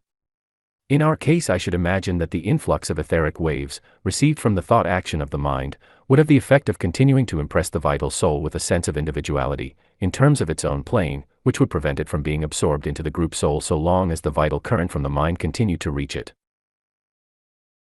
But eventually that current would cease to reach it, and in some cases, because the individual mind that governed it would gradually realize that its connection with the physical plane had ceased, and in others, because through a higher illumination the mind had, of its own volition, turned its thought in another direction. In either case, on the ceasing of the influx of that vitalizing current, the vital soul of the human being would likewise be absorbed into the cosmic soul, or anima mundi. How long the processes of the disintegration of the etheric body, and absorption of the vital soul may take, is a question on which I can offer no opinion beyond saying that certain psychic phenomena suggest that in some cases they may take a long period of time. But for the reasons I have now given, it appears to me that the permanently surviving factor is the thinking mind, which is our real self, and is positively our center of consciousness after the physical body has been put off.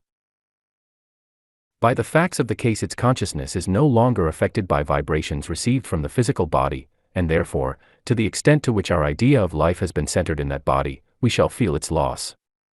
If our motto has been, "Let us eat and drink, for tomorrow we die," we shall feel very dead indeed, a living death, a consciousness of being cut off from all that constituted our enjoyment of life, a thirst for the satisfaction of our customary ideas, which we have no power to quench, and, in proportion as our habitual mode of thought is raised above that lowest level, so will our sense of loss be less.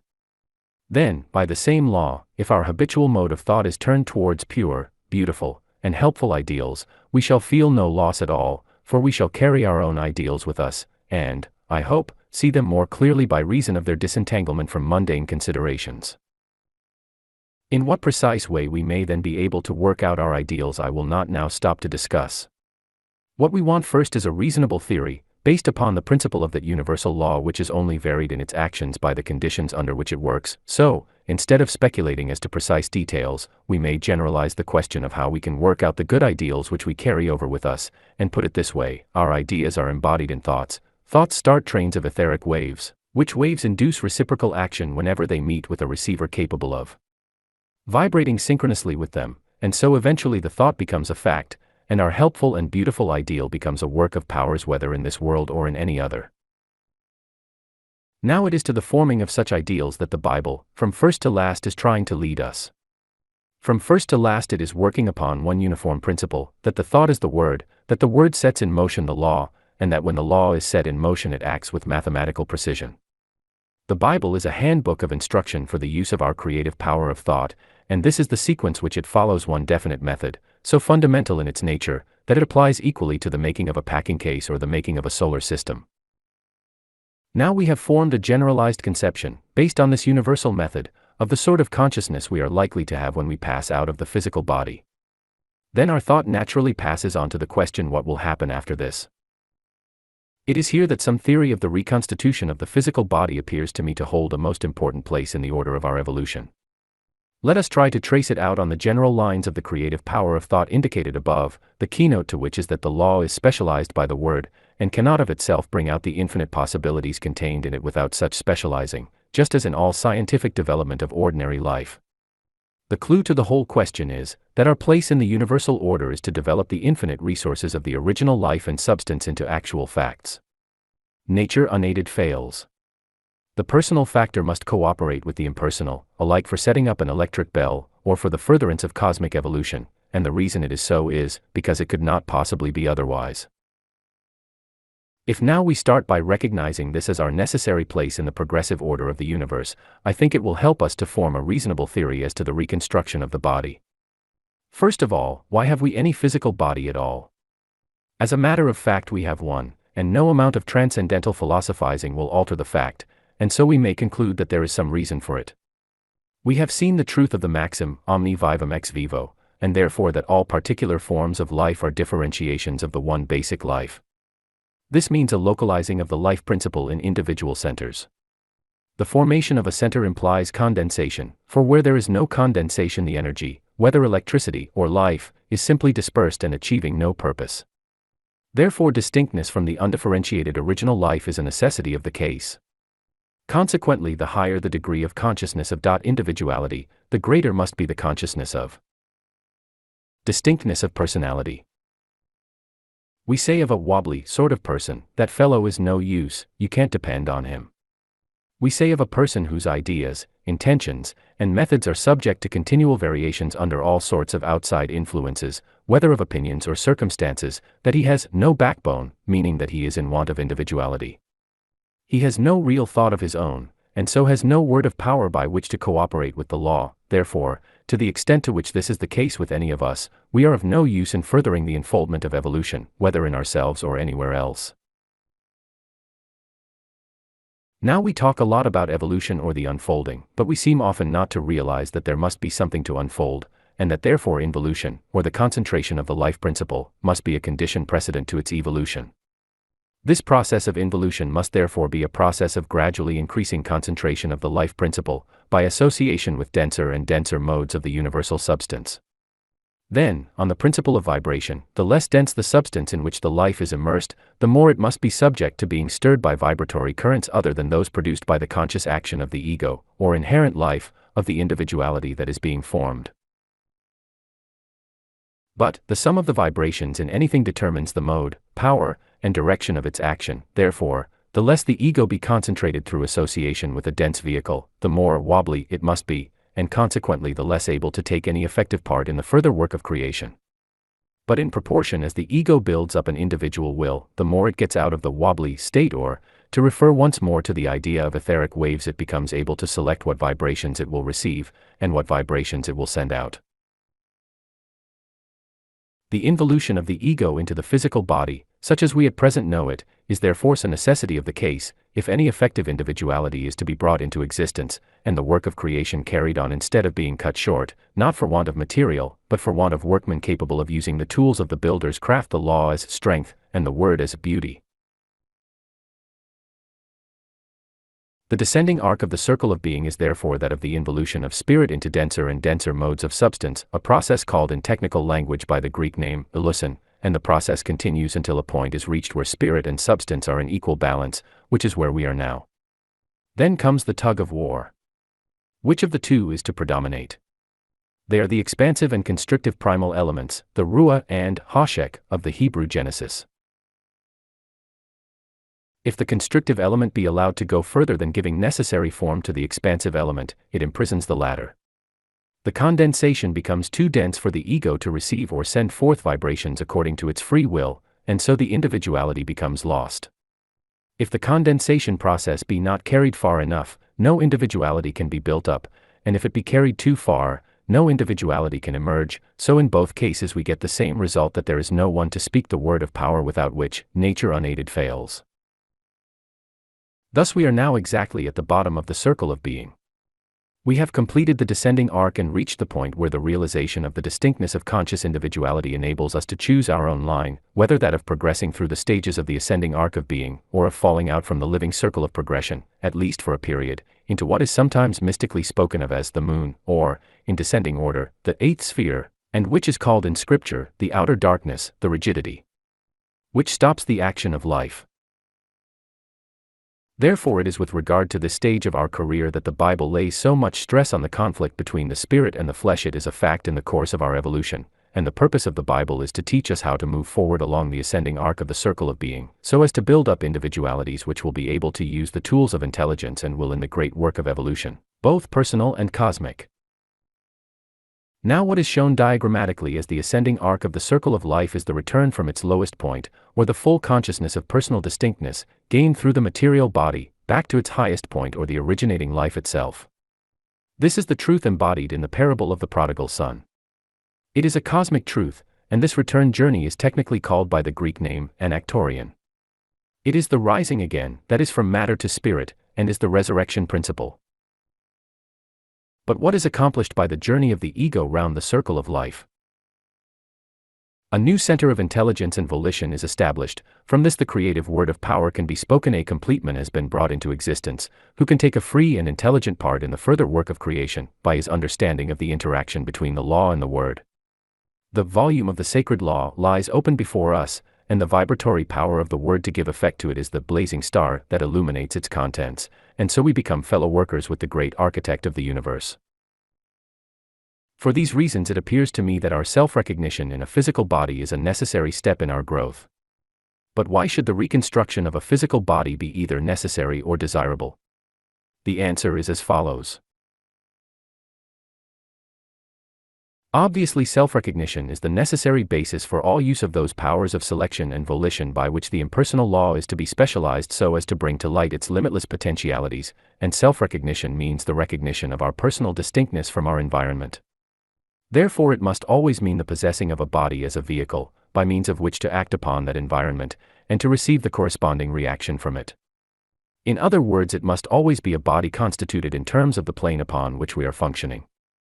But it does not follow that we should always be tied down to one plane. On the contrary, the very conception of the power of the word to specialize the action of the law, implies the power of functioning on any plane we choose, but always subject to the law, that if we want to act on any particular plane in propria persona, and not merely by influencing some other agent, we can only do so by assuming a body in terms of the nature of that plane. Therefore, if we want to act on the physical plane, we must put on a physical body. But when we have fully grasped the power of the word, we cannot be tied to a body. We shall no longer regard it as composed of so many chemical elements, but we shall see beyond them into the real primary etheric substance of which they are composed, and so by our volition shall be able to put the physical body on or off at pleasure. That at least is a quite logical deduction from what we have learnt in the preceding pages. Seen in this light, the resurrection body is not the old body resuscitated, but a new body, just as real and tangible as the old one, only not subject to any of its disabilities, no longer a limitation, but the ever-ready instrument for any work we may desire to do upon the physical plane. But perhaps you will say, why should we want to have anything more to do with the physical plane? Surely we have had enough of it already. Yes, in its old sense of limitation, but not in the new sense of a world of glorious possibilities, a new field for our creative activities, not the least of which is the helping of those who are still in those lower stages which we have already passed through. I think if we realize the position of the fully risen man, we shall see that he is not likely to turn his back upon the earth as a rotten, old thing. Therefore a new physical body is a necessary part of his equipment. If, then, we take it as a general principle, that for self-recognition upon any plane a body in terms of that plane is a necessity, this will throw some light on the Bible narrative of our Lord's appearances after his resurrection. It is noteworthy that he himself lays stress on the body as an integral part of the individuality. When the disciples thought they had seen an apparition, he said, "Handle me and see that it is I myself, and not a spirit, for a spirit hath not flesh and bones as ye see I have." Luke 24:39.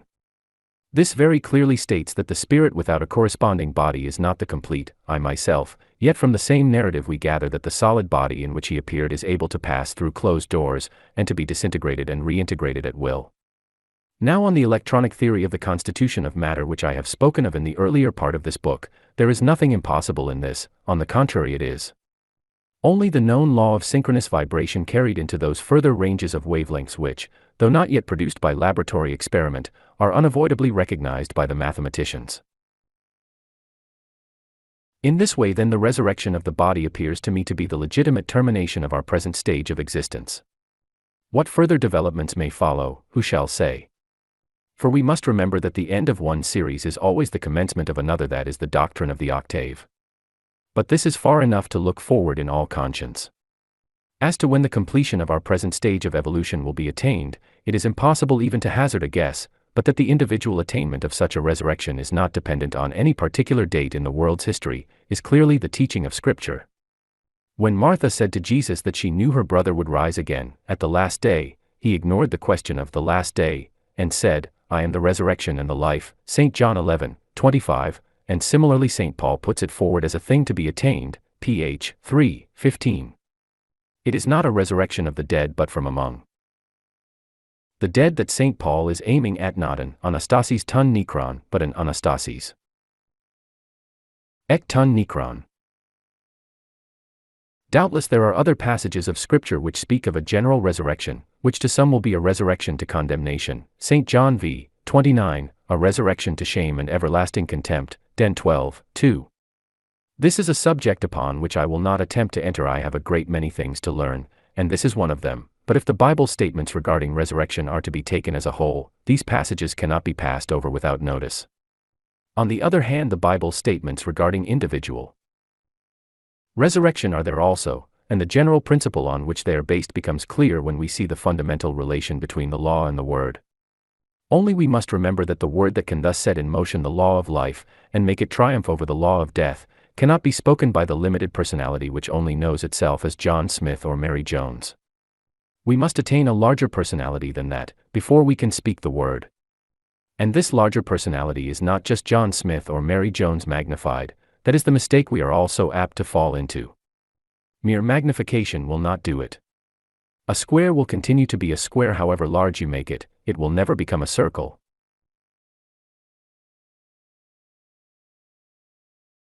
But on the other hand, there is such a thing as stating the area of a circle in the form of a square, and when we learn to regard our square as not existing on its own account, but as an expression of the circle in another form, our attention will be directed to the circle first, as the generating figure, and then to the square as a particular mode of expressing the same area. If we look at it in this way, we shall never mistake the square for the circle, but we shall see that as the circle grows, the corresponding square will grow with it. It is this dependence of the square on the circle that makes all the difference, and makes it a living, growing square. For the true circle represents infinitude. It is not bounded by a limiting circumference as in the merely symbolic geometrical figure, but is rather represented by the impulse which generates an ever-widening circle of electromagnetic waves, and when we realize this, our square becomes a living thing. The word that we speak with this recognition is no longer ours, but his who sent us the expression, on the plane of individuality, of the thought that sent us into existence, and so it is the word of life. This is the true resurrection of the individual. Chapter 8. Transferring the burden. The more we grow into a clear perception of what is really meant by squaring the circle, the freer we shall find ourselves from the burden of anxiety. We shall rise to a larger generalization of the law of cause and effect. We shall learn in all things to reach out to first cause as operating through the channels of secondary causation, causa causas, as producing, and therefore controlling, causa causata, and so we cease to worry about secondary causes. On the plane of the lower personality we see certain facts, and argue that they are bound to produce certain results, which would be quite true if we really saw all the facts, or, again, allowing that in any particular case we actually did see all the facts as they now exist, we can either deny the operation of first cause, or recognize its infinite capacity for creating new facts. Therefore, whatever may be the nature of our anxiety, we should endeavor to dispel it by the consideration that there may be already existing other facts we do not know of, which will produce a different result from the one we fear, and that in any case there is a power which can produce new facts in answer to our appeal to it. But I can imagine someone saying to us, "You bumptious little midget, do you think first cause is going to trouble itself about you and your petty concerns? Do you not know that first cause works by universal law, and makes no exceptions?" Well, I would not have written this book if I did not suppose that first cause works by universal law, and it is just because it does so that I believe it will work for me and my concerns. The law makes no exceptions, but it can be specialized through the power of the word. Then our skeptic says, "What, do you think your word can do that?" To which I reply, it is not my word because I am not using it in my lower personality, as John Smith or Mary Jones, but in that higher personality which recognizes only one all-embracing personality and itself as included in that. Which comes first, the law or the word? The distribution of the solar systems in space, the localization of the spirit in specific areas of cosmic activity, proclaims the starting of all manifestation through the word. Then the operation of law follows with mathematical precision. Just as when we write 2 by 2 we cannot avoid getting 4 as the result, only there is no reason why we should not write 2 by 3 and so get 6 instead of 4. Let it be borne in mind that the law flows from the word, and not vice versa, and you have got the clue to the enigma of life. How far we shall be able to make practical use of this clue depends, of course, on our acceptance of its principle. The directing power of the word is inherent in the word, and we cannot alter it. It is the law of the law. And so, like any other law, it cannot be broken, but its action can be inverted. We cannot deprive the word of its efficacy, but our denial of it as the word of expansion is equivalent to an affirmation of it as the word of contraction, and so the law acts towards us as a limitation. But the fault is not in the law, but in the way we use the word. Now if the reader grasps this, he will see that the less we trouble ourselves about what appear to us to be the visible and calculable causes of things, the freer we must become from the burden of anxiety, and as we advance step by step to a clearer recognition of the true order of cause and effect, so all intermediate causes will fade from our view. Only the two extremes of the sequence of cause and effect will remain in sight. First cause, moving as the word, starting a sequence, and the desired result terminating it, as the word taking form in fact. The intermediate links in the chain will be there, but they will be seen as effects, not causes. The wider the generalization we thus make, the less we shall need to trouble about particulars, knowing that they will form themselves by the natural action of the law, and the widest generalization is therefore, to state not what we want to have, but what we want to be. The only reason we ever want to have anything, is because we think it will help us to be something more than we are now, so that the having is only a link in the chain of secondary causes, and may therefore be left out of consideration, for it will come of itself through the natural workings of the law, set in operation by the word as first cause. This principle is set forth in the statement of the divine name given to Moses, X 3:13-14. The name is simply, I am, it is being, not having. The having follows as a natural consequence of the being, and if it be true that we are made in the likeness and image of God, that is to say on the same principle, then what is the law of the divine nature must be the law of ours also, and as we awake to this we become partakers of the divine nature. 2 Pet 4. What we really want, therefore, is to be something more than we are now, and this is quite right. It is our consciousness of the continually generative impulse of the eternal living spirit, which is the fons et origo. fountain and source, of all differentiated life working within us forever more and more perfect individual expression of all that is in itself. If the reader remembers what I said at the beginning of this book about the verb substantive of being, he will see that each of us is in truth a word, verbum, of God. Let not the orthodox reader be shocked at this. I am only saying what the Bible does. Look up the following passages. I will write upon him the name of my God and my own new name, Rev 13:12. I saw, and behold a Lamb standing on the Mount Zion. Note, the word Zion means the principle of life, and with him 144,000, having his name and the name of his Father written on their foreheads, Rev 14:1. His name shall be on their foreheads, Rev 22:4. Read particularly the whole passage Rev 19:2-16, where we are expressly told that the name in question is the Word of God, and that this name is the one put upon those who follow their leader, is shown by the same description being given of the followers as of the leader.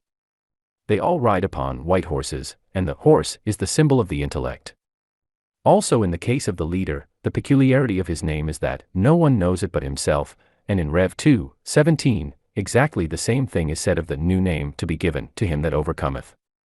Again, in Isaiah 62:2, thou shalt be called by a new name, which the mouth of the Lord shall name, and again in Numbers 6:27, they shall put my name upon the children of Israel. Then is the meaning of that name, the Word of God. In PS 6:160, thy word is true from the beginning, and Jesus said, thy word is truth, John 17:17. This also corresponds with the description in Rev 19:11-16 where another name for the Word of God is faithful and true, and the same metaphor of the truth riding into action is contained in PS XLV 3:4. Gird thy sword upon thy thigh, O most mighty, with thy glory and thy majesty, and in thy majesty ride prosperously because of truth. The same symbol of riding also occurs in PS 68. Extol him that rideth upon the heavens, sing praises to him that rideth upon the heaven of heavens which were of old, i.e., ab initio, lo, he doth send out his voice and that a mighty voice, and the word voice is the Hebrew word kol, meaning sound or word, so that here again we have the idea of the word riding into action. Once more, thou hast magnified thy word above all thy name, PS 2, thus repeating the idea of the word as the name. In other passages we have the idea of the word as a weapon. The sword of the Spirit which is the word of God, F 6:37, which answers to the description in Revelations of the sword proceeding out of the mouth of the word, and we have the same metaphor of the word riding into action in Habakkuk 3:8 and 9. Thou didst ride upon thine horses and thy chariots of salvation. Thy bow was made quite naked, even thy word, and similarly those that oppose the word are killed with the sword of him that sat upon the horse, which sword proceeded out of his mouth. In other passages we have the word put before us as a defense. His truth shall be thy shield and buckler, PS Psi 4, and again, the name of the Lord is a strong tower, the righteous runneth into it and is safe, Prov 18:2, and we have already seen that this name is the Word of God, and similarly in PS 6:8, our help is in the name of the Lord, who made heaven and earth.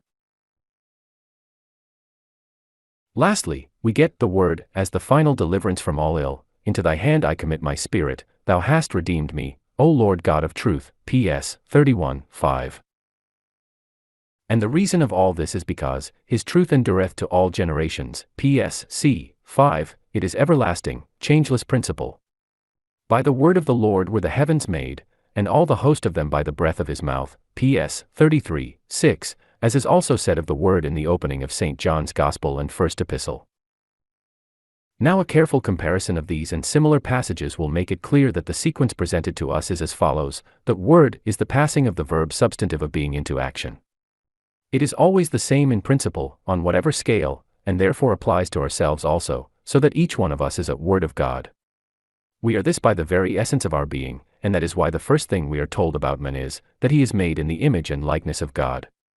But how far any of us will become a really effective word, depends upon our acceptance of the new name which is ready to be bestowed upon each one. To as many as receive him, to them gives he power to become sons of God, even to them that believe on his name, John 1-12. We get the new name by realizing the truth, which truth is that we ourselves are included in the name, and that name is called the Word of God. the meaning of which becomes clear if we remember that the spiritual name of anything is its noumenon or essential being, which is manifested through its phenomenon or outward reproduction in form, so that the true order is first our name or essential being, then our word or active manifestation of this essential being, then the truth, or the unchangeable law of being passing into manifestation, and these three are one.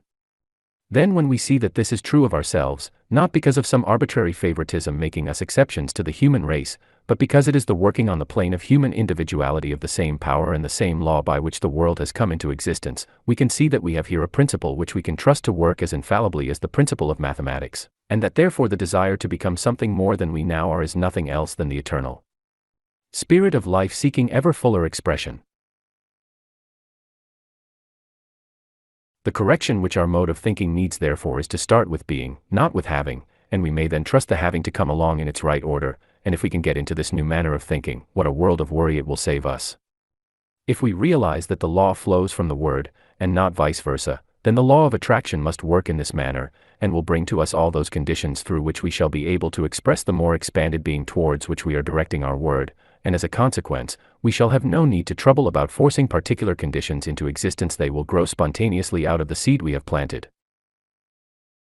All we have to do now, or at any time, is to take the conditions that are ready to hand and use them on the lines of the sort of being towards which we are directing our thought. Use them just as far as they go at the time, without trying to press them further, and we shall find by experience that out of the present conditions thus used today, more favorable conditions will grow in a perfectly natural manner tomorrow, and so on, day by day, until, when later on we look back, we shall be surprised to find ourselves expressing all, and more than all, the sort of being we had thought of. Then, from this new standpoint of our being, we shall continue to go on in the same way, and so on ad infinitum. So that our life will become one end, less progress, ever widening as we go on. And this will be found a very quiet and peaceful way, free from worry and anxiety, and wonderfully effective. It may lead you to some position of authority or celebrity, but as such things belong to the category of having and not of being, they were not what you aimed at, and are only byproducts of what you have become in yourself. They are conditions, and like all other conditions should be made use of for the development of still more expanded being, that is to say, you will go on working on the more extended scale which such a position makes possible to you. But the one thing you would not try to do with it would be to boss the show. The moment you do this, you are no longer using the word of the larger personality, and have descended to your old level of the smaller personality, just John Smith or Mary Jones, ignorant of yourselves as being anything greater. It is true your word still directs the operation of the law towards yourself, it always does this, but your word has become inverted, and so calls into operation the law of contraction instead of the law of expansion. A higher position means a wider field for usefulness, that is all, and to the extent to which you fit yourself for it, it will come to you. So, if you content yourself with always speaking in your thought the creative word of being from day to day, you will find it the way of peace and the secret of a happy life, by no means monotonous, for all sorts of unexpected interests will be continually opening out to you, giving you scope for all the activities of which your present degree of being renders you capable. You will always find plenty to do, and find pleasure in doing it, so you need never be afraid of feeling dull. But perhaps you will say, how am I to know that I am not speaking my own word instead of that of the creative spirit? Well, the word of the smaller personality is always based on the idea of possessing, and the word of the spirit is always based on the idea of becoming. That is the criterion. And also, if we base our speaking of the word on the promises of spirit, we may be sure that we are on the right track. We may be sure of it, because when we come to analyze these promises, we shall find that they are all statements of the creative law of being, and the nature of this law is obvious from the facts of the visible creation. These things are not true because they are written in the Bible, but the Bible is true because these things are written in it. The more we examine the Bible promises, the more they will impress themselves upon us as being promises according to law, and since the law can never be broken, we can feel quite secure of it, subject to the one condition that we do not stop the law from working to the fulfillment of the promise, by our own inverted use of the word. But if we take the word of the promise and make it our own word, then we know that we are speaking the right word, which will so specialize the action of the law, as to produce the fulfillment of the promise. Apart from the word there is no foundation. In all other systems we have either law without will, or will without law. Then we know that we are not speaking of ourselves, but are speaking the word of the power that sent us into the world. The law alone cannot fulfill the promises. It is in itself cosmic and impersonal, and, as every scientific discovery amply demonstrates, it needs the cooperation of the personal factor to bring out its latent possibilities, so that the word is as necessary as the law for the fulfillment of the promises. But if the word which we speak is that of the creating spirit, we may reckon it as being just as certain in its operation as the law, and the two together form an infallible power. But there is one thing we must not forget, and this is the law of growth. If the law which we plant is the seed, then we must allow time for it to grow. We must leave it alone and go about our business as usual, and the seed we have sown will spring and grow up of itself, we know not how, a truth which we have been told by the Master himself, Mark 4:26-29. We must not be like children who plant a seed one day, and dig it up the next to see whether it is growing. Our part is to plant the seed, not to make it grow. The creative law of life will do that. It is for this reason that the Bible gives us such injunctions as, study to be quiet, Thes 4:2. He that believeth shall not make haste, is 28:16. In quietness and in confidence shall be your strength, is XXX 15. To make ourselves anxious as to whether the word we have planted will fructify is just to dig it up again, and then of course it will not grow. The fundamental maxim, then, which we must always keep in mind is that every creation carries its own mathematics along with it, and that therefore the law flows from the word, and not vice versa, and consequently the word is the foundation of every creative series, whether that series be great or small, cosmic or individual, constructive or destructive. Every series commences with intention, and remember the exact meaning of the word. It is from the two Latin words in, towards, and tendere, to stretch, and it therefore means a reaching out in a certain direction. This reaching out in a certain direction is the conception of ourself as arrived at the destination towards which our thought tends, and is therefore the conceiving of an idea. And our formulated idea is stated, if only mentally, in words, and the termination of the series is the realization of the idea in actual fact. Therefore it is equally true of every series, whether it be the creation of a lady's blouse or the creation of a world, that, in the beginning is the word is. The point of origination. Then, since the word is the point of origination, what is our conception of the best thing we can originate with it? There is a great variety of opinion as to what is desirable, and it is only natural and right that it should be so, for otherwise we should be without any individuality, which means that we should have no real life in us. In fact, such a world is unthinkable. It would be a world that had ceased to move, it would be a dead world. So it is the varied conception of the good that makes the world go on. Uniformity means reducing things to one dead level.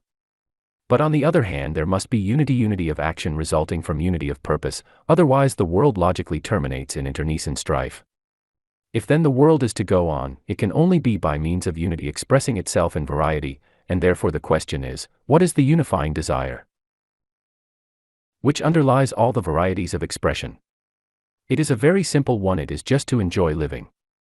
Our ideas of an enjoyable life may are very various, but that is what we all really want. So what we want to get at is, what is the basis of an enjoyable life? I have no hesitation in saying that the secret of enjoying life is to take an interest in it. The opposite of livingness is deadness, that is, inertia and stagnation. Dying of ennui is a very real thing indeed, and if we would not die of this malady we must have an interest in life that will always keep going on. Now for anything to interest us we must enter into the spirit of it. If we do not enter into the spirit of a game it does not interest us, if we do not enter into the spirit of a book, it does not interest us, we are bored to death with it, and so on with everything. So from our own experience we may lay down the maxim that, to enjoy anything we must enter into the spirit of it, and if this be so, then, to enjoy the living quality of life, we must enter into the spirit of life itself. I say that living quality of life, so as to dissociate it from all ideas of particular conditions, because what we are trying to get at is the fundamental principle of life which creates conditions, and not the reflex of sensations, whether physical or mental, which any particular set of conditions may induce in us for the time being. In this way we come back to the initial proposition with which we started, that the origin of everything is only to be found in a universal ever-living spirit, and that our own life proceeds from this spirit in accordance with the maxim, omni vivum ex vivo. Thus we are logically brought to the conclusion that the ultimate desire of all humanity is to consciously enter into the spirit of life as it is, in itself, antecedently to all conditions. This is the widest of all generalizations, and so opens the door to the highest of all specializations, for it is a scientific fact, that the more widely we can generalize the principle of any law, the more highly we can specialize its working. It is only as our conception of it is limited that any law limits us. A principle per se is always undifferentiated, and capable of any sort of differentiation into particular modes of expression that are not in opposition to the principle itself, and it is true of the principle of life as of all others. There is therefore no limit to its expression except that which inverts it, that is to say, anything which tends towards death, and, accordingly, what we have to avoid is the negative mode of thought, which starts an inverted action of the law, logically resulting in destructiveness instead of constructiveness.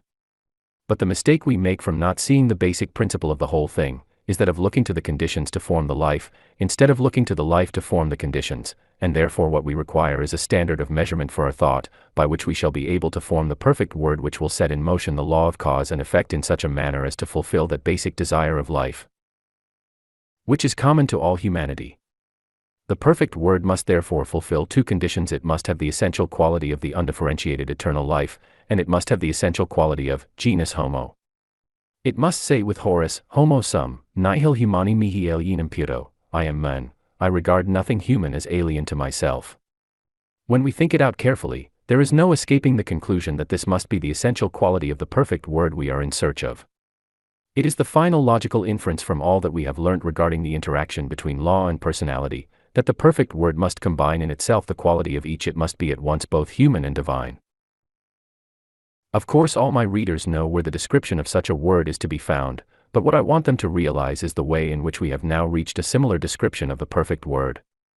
We have not accepted it unquestioningly as the teaching of a scholastic theology, but have arrived at it by a course of careful reasoning from the facts of physical nature and from our experience of our own mental powers.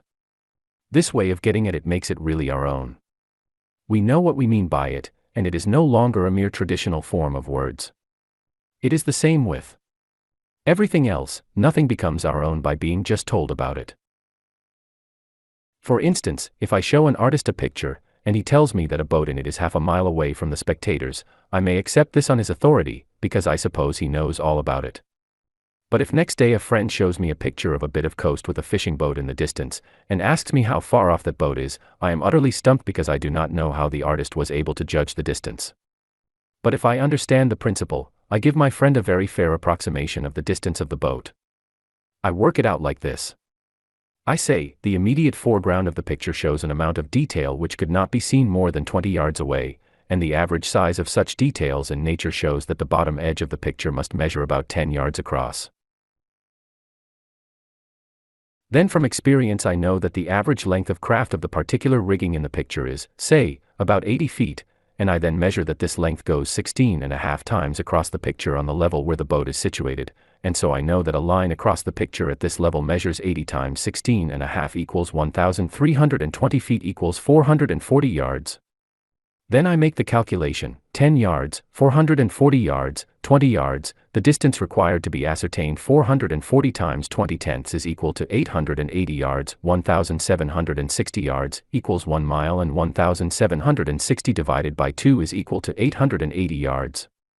Therefore I know that the boat in the picture is represented as being about half a mile from the spectator. I really know the distance and do not merely guess it, and I know how I know it. I know it simply from the geometrical principle that with a given angle at the apex of a triangle, the length of a perpendicular drop from the apex to the base of the triangle will always bear the same ratio to the length of the base, whatever the size of the triangle may be. In this way I know the distance of the boat in the picture by combining mathematics and my own observation of facts once again to cooperation of law and personality. Now a familiar instance like this shows the difference between being told a thing and really knowing it, and it is by an analogous method that we have now arrived at the conclusion that the perfect word is a combination of the human and the divine. We have definite reasons for seeing this as the ultimate fact of human development, the power to give expression to the perfect word, and that this follows naturally from the fact of our own existence and that of some originating source from which we derive it. But perhaps the reader will say, how can a word take form as a person? Well, words which do not eventually take form as facts only evaporate into thin air, and we cannot conceive the divine ideals of men doing this. Therefore the expression of the perfect word on the plane of humanity must take substance in the form of humanity. It is not the manifestation of any limited personality with all his or her idiosyncrasies, but the manifestation of the basic principle of humanity itself common to us all. To quote Dryden's words, but in a very different sense to that intended in Absalom and Achitophel, such a one must be, not one, but all mankind's epitome. The manifestation must be the perfect expression of that fundamental life which is the root desire in us all, and which is therefore called the desire of all nations. Here then we have reached, Haggai 2:7, the foundation fact of human personality. It is the eternal will to live, as Schopenhauer calls it, which works subconsciously in all creation, therefore it is the root from which all creation springs. In the atom it becomes atomic energy, in the plant it becomes vegetable life, in the animal it becomes animal life, and in men it becomes personal life, and therefore, if a perfect standard of the eternal life is to be set before us, it must be in terms of human personality. But someone will say, why should we need such a standard? The answer is that since the working of the law towards each of us is determined by our mode of thought, we require to be guarded against an inverted use of the word. Ignorantia legis nemini excusat, ignorance of the law does not excuse you from its operation, is a scientific, as well as a forensic maxim, for the law of cause and effect can never be altered. Our ignorance of the laws of electricity will not prevent us from being electrocuted if we get into the circuit of some powerful voltage. Therefore, because the law is impersonal and knows no exceptions, and will bring us either life or death according to the direction which we give it by our word, it is of the first importance for us to have a standard by which to measure the word expressed through our own personality. This is why St. Paul speaks of our growing to the measure of the stature of the fullness of Christ, F 4:13, and why we find the symbol of measurement so frequently employed in the Bible. Therefore, if a great scale of measurement for our word is to be exhibited, it can only be by its presentation in human form. Then if the purpose be to establish such a standard of measurement, the scale must be expressed in units of the same denomination as that of our own nature. You cannot divide miles by amperes, and it is because the scale of our potential being is laid out in the same denomination as that of the spirit of life itself that we can avail ourselves of the standard of the Word made flesh. When this is clearly seen, it removes those intellectual difficulties which so many feel with regard to the doctrine of the atonement. If we want to avail ourselves of the Bible promises on the basis of the Bible teaching, we cannot throw the teaching overboard. As I have said before, if a doctrine is to be rightly interpreted, it must be interpreted as a whole, and in one form or another the doctrine of the atonement is the pivot point of the whole Bible. To omit it is like trying to play Hamlet with Hamlet left out, and you may put your Bible out on the rubbish heap. How, then, does the atonement come in? Here are the usual intellectual difficulties. To whom is the sacrifice offered? To God or to the devil? If it be to the devil, then the devil is a greater power than God. If it be to God, then how can a God who demands a sacrifice of blood be love? And in either case, how can guilt be transferred from one person to the other? Now, as a matter of fact, none of these questions arise. They are beside the real point at issue, which is, how can we so combine the personal action of the Word with the impersonal action of the law, as to make the law become to us the law of life instead of the law of death, Rom 8a. Let us recur to the principles which we have worked out. The law flows from the Word and not vice versa. It acts for good or ill according to the quality of the Word which calls it into action. Therefore, to get the law of life we must speak the word of life.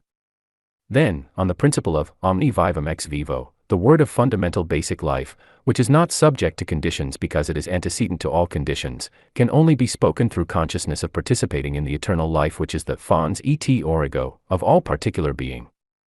Therefore, to be able to speak this word we must have a foundation of assurance that we are in no way separated from the eternal life, and since this foundation is required for all men, it must be broad enough to accommodate all grades of perceptions. Theologically, the separation from the eternal life is said to be caused by sin. But what do we mean by sin? We can only judge of what a thing is by what it does, and so, if sin is that which prevents the inflowing of the eternal life, which we know is the root of our individual being, then it must be the transgression of the inherent law of our own being. The truth is that we live simultaneously in two worlds, the visible and the invisible, just as trees draw their life from the earth beneath and from the air and light above, and the transgression consists in limiting ourselves only to the lower world, and thereby cutting ourselves off from the essential part of our own life, that which really lives. We do not realize the true function of the three lower principles of our nature, viz., vital spirit, etheric body, and outward form, the function of which is to give concentration to the current of spiritual life flowing from the eternal spirit, and thus enable the undifferentiated life to differentiate itself into individual consciousness, which will be able to specialize the action of the law into higher manifestations than it can produce without the cooperation of personality. On the analogy of Ohm's law, our error is snaking our R so rigid that it ceases to be a conductor, and so no current is delivered and no work done. This is the true nature of sin, and it is this opposition of our R to E, M, F, or eternal motive force that has to be removed. We have to realize the true function of our R, as the channel through which the E, M, F is enabled to carry on its work. When we awake to the fact that our true place in the order of the universe is to be fellow workers with God in carrying on the work of creation, then we see that hitherto we have entirely missed the purpose of our calling, and have misused the divine image in which we were created, and therefore we want an assurance that our past errors will not stand in the way of our future advance into continually fuller participation in the divine creative work, which, in virtue of our true nature, should be our rightful inheritance. That our future destiny is to actually take an individual part, however small, in guiding the great work of evolution, may not be evident to us in the earlier stages of our awakening, but what is clear as a matter of feeling, but not yet intellectually, is, that in some way or other we have been cutting ourselves off from the great source of light, and that what we therefore want, is to be reunited to it. What is wanted, then, is something which will give us a firm ground of assurance that we are reunited to it, and that something must be of such a nature as never to lose anything of its efficiency at any stage of our progress. It must cover the whole ground. Now, if we think deeply upon this question, we shall gradually come to see that this expansive quality is to be found in the doctrine of the atonement. It meets all the needs of our spiritual nature in a way that no other theory does, and responds to every stage of our progress. There is only one thing that will prevent it working, and that is, saying that we have no need of it. That is why St. John said, that if we say we have no sin, we deceive ourselves, and the truth is not in us, 1 John 8. But the more we come into the light of truth, and realize that sin is everything that is not in accordance with the law of our own essential being as related to the eternal life, the more we shall see, not only that we have transgressed the law in the past, but also that even now we are very far from completely fulfilling it, and the more light we get, the more clearly we shall see this to be the case. Therefore, whatever may be the stage of our mental development, the assurance which we all need for the basis of our new life is that of the removal of sin, the sins of the past, and the daily errors of the present. We may form various theories, each to our own satisfaction, as to how this takes place. For instance, we may argue that, since the Word is the undifferentiated potential of humanity, every human soul is included in the self-offering of Christ, and that in Him we ourselves suffered on the cross. Or we may say that our confession that such an offering is needed amounts to our participation in it. Or we may say with St. Paul that, as in Adam all are sinners, so in Christ all are made free from sin, 1 Cor 15:22. That is, taking Adam and Christ as the representatives of two orders of men. Or we may fall back on the statement, sacrifice and burnt offerings thou wouldst not, PS XL 6, and on Jesus' own explanation of his death, that he offered himself in testimony to the truth, that is, that the eternal life will no more exercise a retrospective vengeance upon us for our past misunderstanding of it, than would electricity or any other force. We may explain the modus operandi of the great offering in any of these ways, for the Scripture presents it in all of them, but the great thing is to accept it, for by the nature of our mental constitution, such an acceptance, whether with or without an intellectual explanation, affords the assurance which we stand in need of, and building upon the foundation we can safely rear the edifice of our future development. Also it affords us a continual safeguard in all the further stages of our evolution.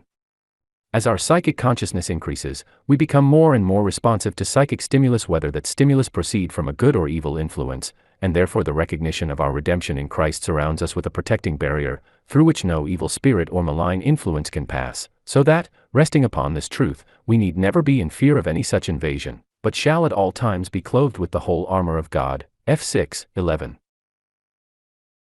From whatever point of view we regard it, we therefore find in the one offering once made for the sin of the whole world, a standpoint such as is provided by no other teaching, whether religious or philosophical, and we shall see on examination that it is not an arbitrary decree for which we can give no account, but that it is based on the psychological constitution of man, a provision so perfectly adapted to our requirements at every stage of our evolution, that we can only attribute it to the divine wisdom acting through one, who by perfect love, thus willingly offered himself, in order to provide the foundation of complete assurance for all who recognize their need of it. On this basis, then, of reunion with the eternal source of life, all the promises of the Bible are found to be according to law, that is, according to the inherent law of our being, so that, in the laying of this foundation, we find the supreme manifestation of the interaction between the law and the word, which, when its significance is apprehended, opens out vistas of limitless possibilities to the individual and to the race. But the race, as a whole, is yet very far from apprehending this, and for the most part has no perception of spiritual causation. Where some dim perception of spiritual causation is beginning to emerge, it is very frequently inverted, because people only apprehend it as giving them an additional power of exercising compulsion over their fellow men, and thus depriving them of that individuality which it is the one purpose of evolution to develop. This is because people do not look beyond the three lower principles of life, those principles which animals have in common with men, and consequently the higher principle of mind, which distinguishes men, is brought down to the lower level, so that the man is distinguished from the beast only by the possession of intellectual faculties, which by their perversion make him not merely a beast, but a devil of a beast. Therefore the recognition of psychic powers, when not safeguarded by the higher principles of truth, plunges men even deeper into darkness than does a simple materialism, and so the two go hand in hand on the downward path. There is abundant evidence that this is increasingly the case at the present day, and therefore it is that the Bible promises culminate in the promise of the return of him who offered himself in order to lay the foundation of peace. As I have said before, we must either take the Bible as a whole or reject it entirely. We cannot pick and choose what pleases us, and refuse what does not. No legal document could be treated in this way, and in like manner the Bible is one great whole, or else it is just a skittles. Therefore, if that divine word was manifested to save the world from destruction, by opening the way for the individual through recognition of his true relation to God, then it is only a reasonable carrying out of the same thought that, when the bulk of mankind fail to realize the beneficent use of these powers, and persist in using them invertedly, the same being should again appear to save the race from utter self-destruction, but not by the same method, for that would be impossible. The individual method is that of individual self-recognition in the light of truth, but that cannot be forced upon any one. The headlong downward career of the race as a whole cannot therefore be stopped 6 armis, and this can only be done by first letting it have a bitter experience of what intellect, depraved to the service of the beast in man, leads to, and then forcibly restraining those who persist in this madness. Therefore a second coming of the divine man is a logical sequence to the first, and equally logical. This second coming must be as one who will rule the nations with irresistible power, so that men, reflecting upon the evils of the past, and inquiring into their cause, may be led to see that cause in the inverted action of the law of their own being, and may therefore learn so to renew their thoughts in accordance with the divine thought as to bring them into the glorious liberty of the sons of God. This, then, is the promise we have to look forward to at the present day, and though it might not be wise to speculate as to the precise time and manner of its fulfillment, there can be no doubt as to the nature of the general principles involved, and I trust the reader has at least learned from this book that principles unfold themselves with unfailing accuracy, though it depends on our word, or mental attitude, in what way their unfoldment will affect us personally. For such reasons as these, it appears to me, that the current objections to the doctrine of atonement are entirely beside the mark. They miss the whole point of the thing. Punishment for sin. Of course there is punishment for sin so long as it is persisted in. It is the natural working of the law of cause and effect. Forgiveness of sin. Of course there is forgiveness of sin as soon as, through knowledge, we make a right use of the law of our own being. It could not be otherwise. It is the natural working of the law of cause and effect. This is the covenant that I will make with them after those days, saith the Lord. I will put my laws into their hearts, and in their minds will I write them, and their sins and iniquities will I remember no more. Heb X, I 6, and similarly in Jah 31:32. From which the writer of the epistles to the Hebrews quotes this. Now the Lord is the Spirit, 2 Cor 3:17, RV, i.e., the originating spirit of life, and therefore my laws means the inherent law of the originating principle of being, so that here we have a plain statement that the realization of the true law of our being ipso facto results in the cancelling of all our past errors. When once we see the principle of it, the whole sequence becomes perfectly plain. There is nothing arbitrary in all this. It results naturally from a new mode of thought producing a new order of consciousness, and it is written that, if any man be in Christ he is a new creature, or, as it says in the margin, a new creation, 2 Cor 17, and on the principle that, every creation carries its own mathematics with it, every such man has passed from the law of death into the law of life. The full fruition may not yet be visible. We must allow for the law of growth, but the principle is in him and has become the central, generating point of his consciousness, and is therefore bound, sooner or later, to develop into perfect manifestation by the law of its own nature. If the principle be accepted, it will work all the same, whether we accept it by simple trust in the written word, or whether we analyze the grounds of our trust, just as an electric bell will ring when you press the button, whether you are an electrical engineer or not. But there will be this difference, that if you are an electrical engineer, you will see the principle implied in the ringing of the bell, and you will find in it the promise of infinite possibilities which it is open to you to develop, and in like manner, the more clearly you see the relation which necessarily exists between yourself and the all-originating living spirit, the more clear it will become to you that this relation opens up an endless vista of boundless potentialities which can never be exhausted. This is the true nature of the Bible promises. They were not made by some external deity about whose ideas we can never have any certainty, but by the indwelling God, who is at once the life, the law, and the substance of all things, and therefore they are promises according to law, containing in themselves the principle of their own fulfillment. But, as I trust the reader is now convinced, the law can fulfill the promise which is latent in it only by the cooperation of the Word, that is, the personal factor which provides the necessary conditions for the law to work under, and therefore, if the promise is to be fulfilled, we must meet the all-originating life, the premium mobile, not only on the plane of law, but on the plane of personality also. This becomes evident if we consider that this originating life must be entirely undifferentiated in itself, for otherwise it could not be the origin of all differentiated modes of life and energy. As long as we find differentiation, on however wide a scale, we have not arrived at first cause. There will still be something further back, out of which the differentiations have proceeded, and it is this something which is at the back of everything that we are in search of. Therefore the originating spirit must be absolutely undifferentiated. And consequently the personal factor in ourselves must be the differentiation into individuality of a quality eternally subsisting in the all-originating undifferentiated spirit. Then, since our individual differentiation of this quality must depend on the mode of our recognition of it, it follows that a standard of measurement is needed, and the standard is presented to us in the form of the personality around whom the whole Bible centers, and who, as the standard of the divine infinitude differentiating himself into units of individual personality, can only be described as at once the Son of God and the Son of Man. If we see that the eternal life, by reason of its non-differentiation in itself, must needs become to each of us exactly what we take it to be, then it follows that in order to realize it on our own plane of personality we must see it through the medium of personality, and it is therefore not a theological figment, but the supreme psychological truth that no man can come to the Father, that is, to the parent Spirit except through the Son. John 14:6. When we see the reason at the back of it, the Bible becomes a new book to us, and we learn that the interpretation of it is not to be found in learned commentaries, but in ourselves. Then we find that it is indeed the book of promises, not vague and uncertain, but logical and scientific, teaching us how to combine the instrumentality of the law with the freedom of the Word, so that through the perfect Word, manifested as the perfect man, we reach the perfect law, and find that the perfect law is the law of liberty.